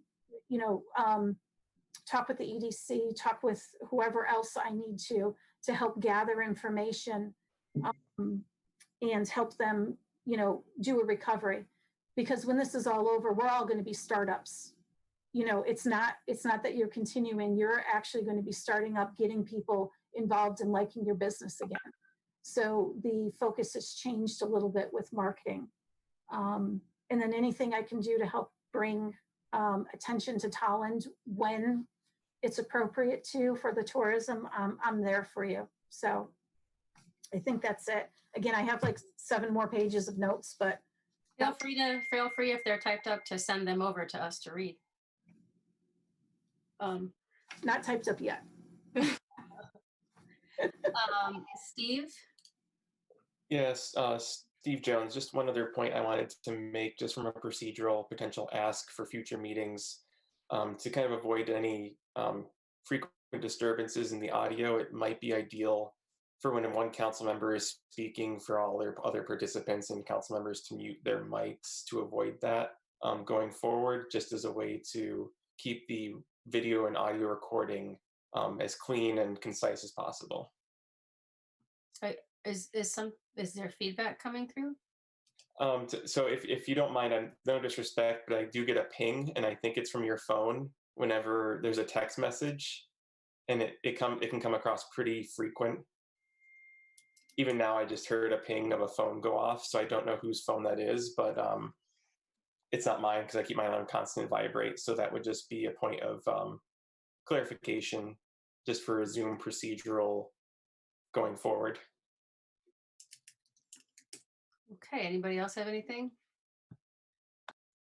No? Okay, that gets us to public listed participation in any subject within the jurisdiction of the town council, 3-minute limit. I'm going to remind you, if you are on a device or a computer, you can use the raise hand option. If you are on a phone and you've called in, you can do *9. You need to be sure to state your name and your address before your question or suggestion.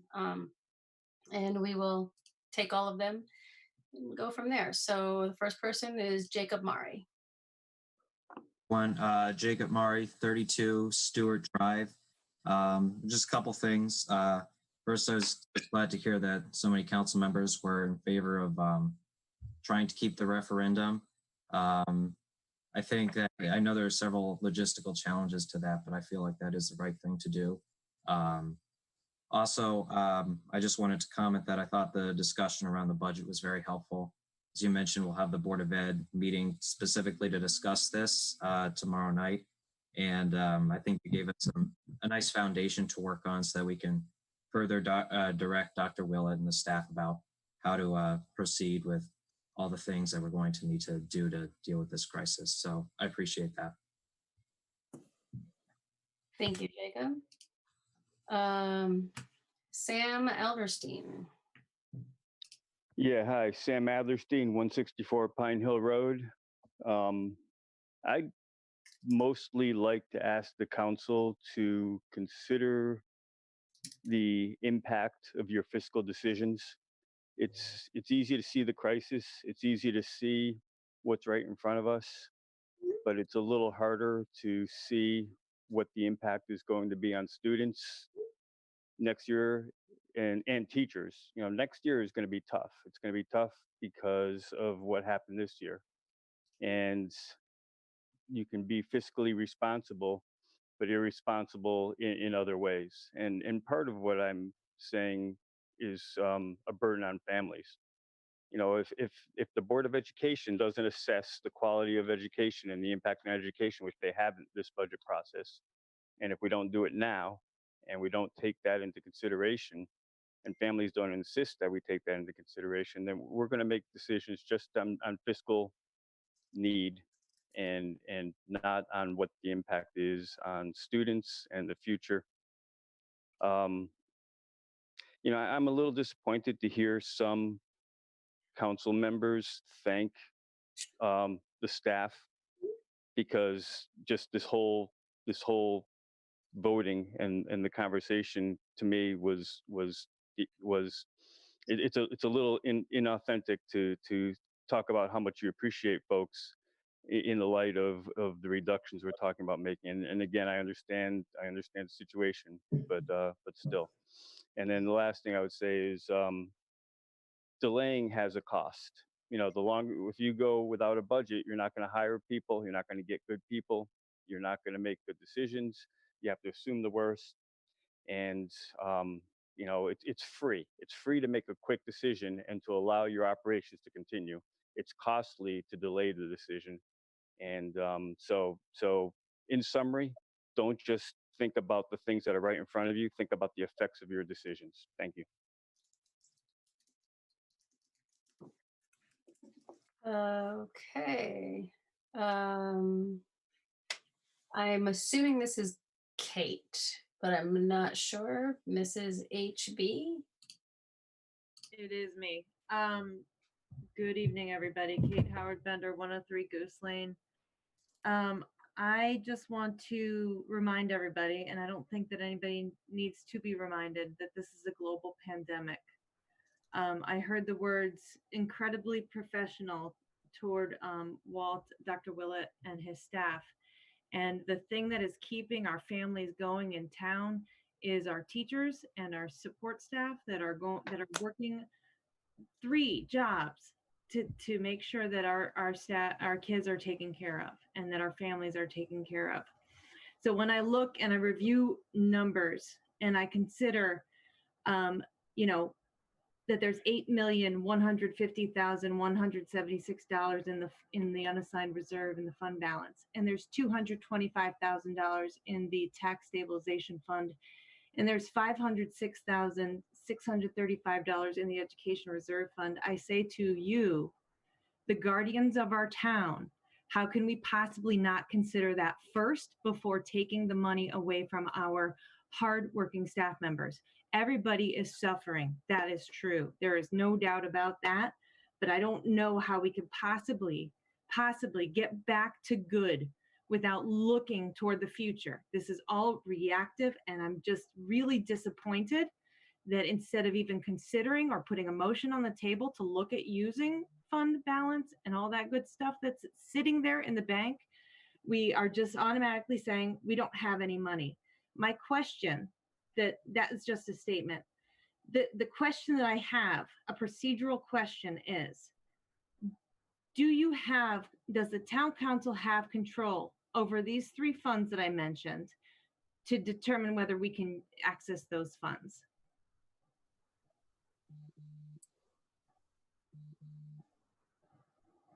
Okay. Does the town council have the right to access the funds in the unassigned fund reserve fund balance, in the tax stabilization fund, and the education reserve fund? That's a question. And then the second question, I guess you can answer whenever you feel like it, is what's the percent that we can use of the unassigned fund balance before some tax consequences happen? And that's all I have to say. Thank you.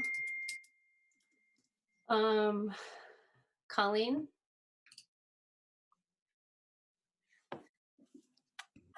Can you hear me? Yep. Hey, Colleen Udacek, 12 Blueberry Hill. First, I want to welcome Cassandra. First meeting, lots to think about, lots to decide on.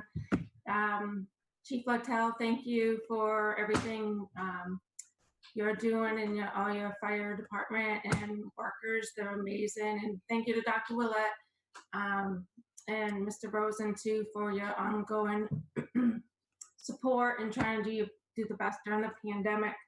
I guess Kate said some things I was going to say, but my question, I mean, nobody ever wants to spend down what they've saved, right? But we are in an emergency situation, and Steve and Brenda talked about it earlier. Why can't we use some of that money or even all of it? I know nobody wants to. I wouldn't want to either, but in this type of situation, this is the time to use it.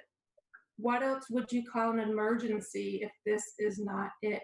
Yes, we're all struggling. My husband's in the same situation. I've lost hours. I get it.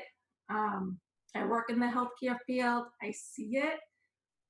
So I get we're all have the same, or at least somebody's been touched by it, right? So I guess that's a question. I think that was really it. I know you all have a big decision. It's not an easy one, but I think this is more of a question for Dr. Willett tomorrow. If it's a 0%, I would assume that would also mean staff reductions because we'd be going backwards. Maybe I'm wrong. I was there in 2017 and it was a big mess. Just when you think it can't get worse, it does, right? You think you've hit an obstacle and you get another one. But anyways, I know everybody has a big decision. Just think about it. Again, thank you for what everybody's doing, and just everybody stay healthy. Thank you. Thank you, Colleen. Liz Costa?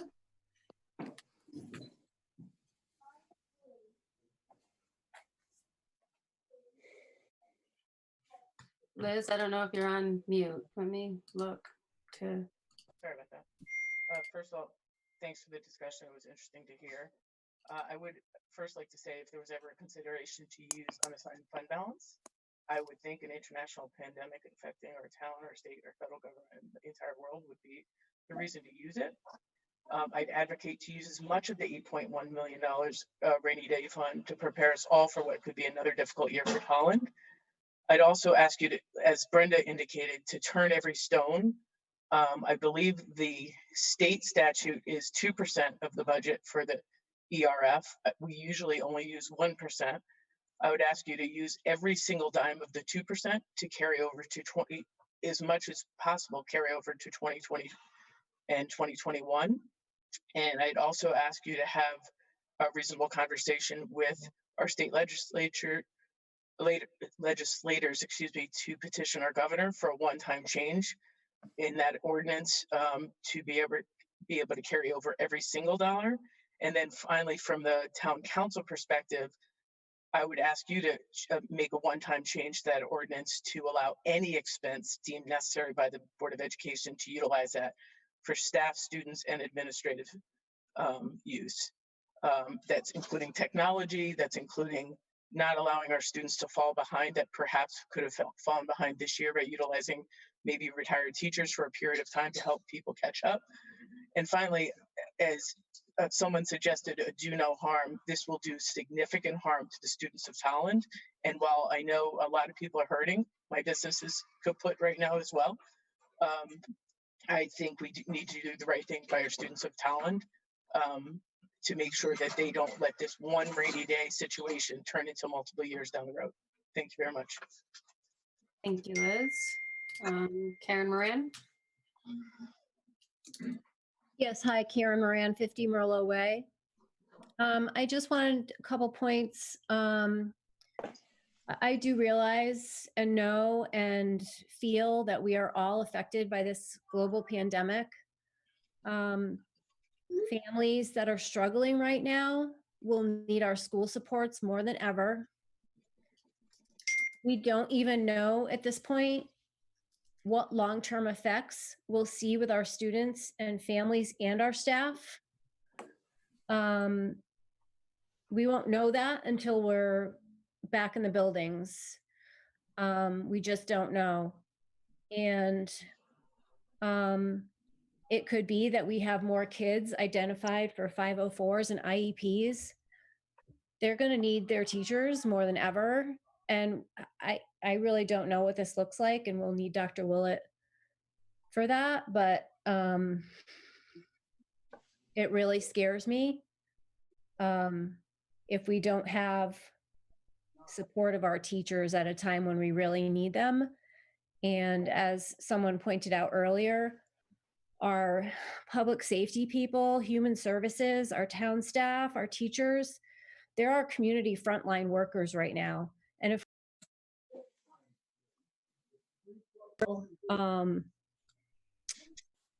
I'm very fearful for Tolland. And Second, if contract raises are deferred, is the council prepared to add that cost to next year's budget when we don't even know what next year is going to look like? That scares me too. And in my opinion, that's not long-term planning, that's kicking the can down the road. And I don't think that that's financially responsible at all.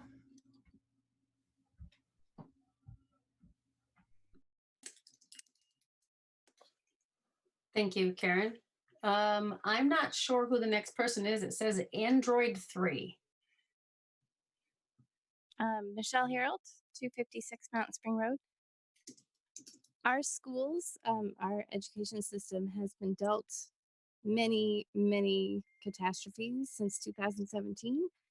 And our town, being fiscally conservative, hasn't invested in our education system. We keep putting more pressure on it. In 2017, we had to lay off 14 staff for a 0% increase. And that led to every student being negatively impacted, whether they knew it or not, by, just losing the specials and things that we cut. We have a school in portables, which is not a problem that we could do anything about, but it's something that we have to do. And now that we have a pandemic, we are still not looking to invest in our schools and support our staff and our students. And having my 3 kids at home, I know that these kids, we're going to have a lot of students that are going to need supports that probably wouldn't have needed supports if we weren't going through this right now. So I really encourage you all to support the budget that was adopted by the Board of Ed, because that is the least you could do right now for our students and our staff. Thanks. Thank you. Is there anybody else?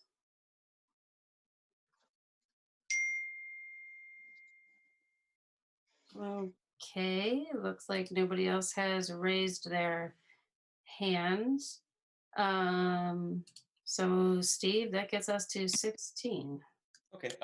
Actually, Madam Chair, is it okay if I possibly put in one more request for a future meeting? I know it's outside of the parameters, but just from a couple of comments I heard, I know Katie wasn't in on tonight, but it would be great to get any updates on the timeline for Birch Grove being completed next August is still churning forward.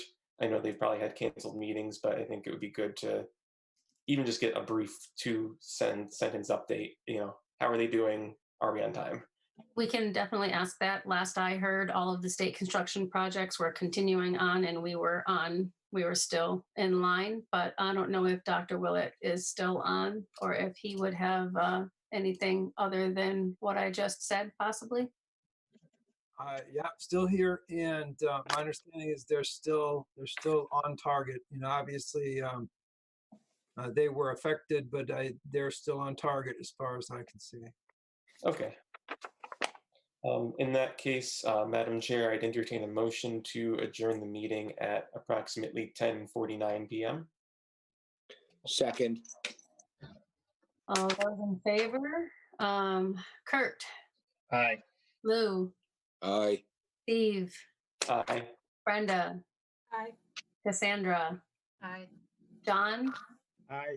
and I am an aye. With that, I bid you all good evening. Thank you for joining, and have a good night.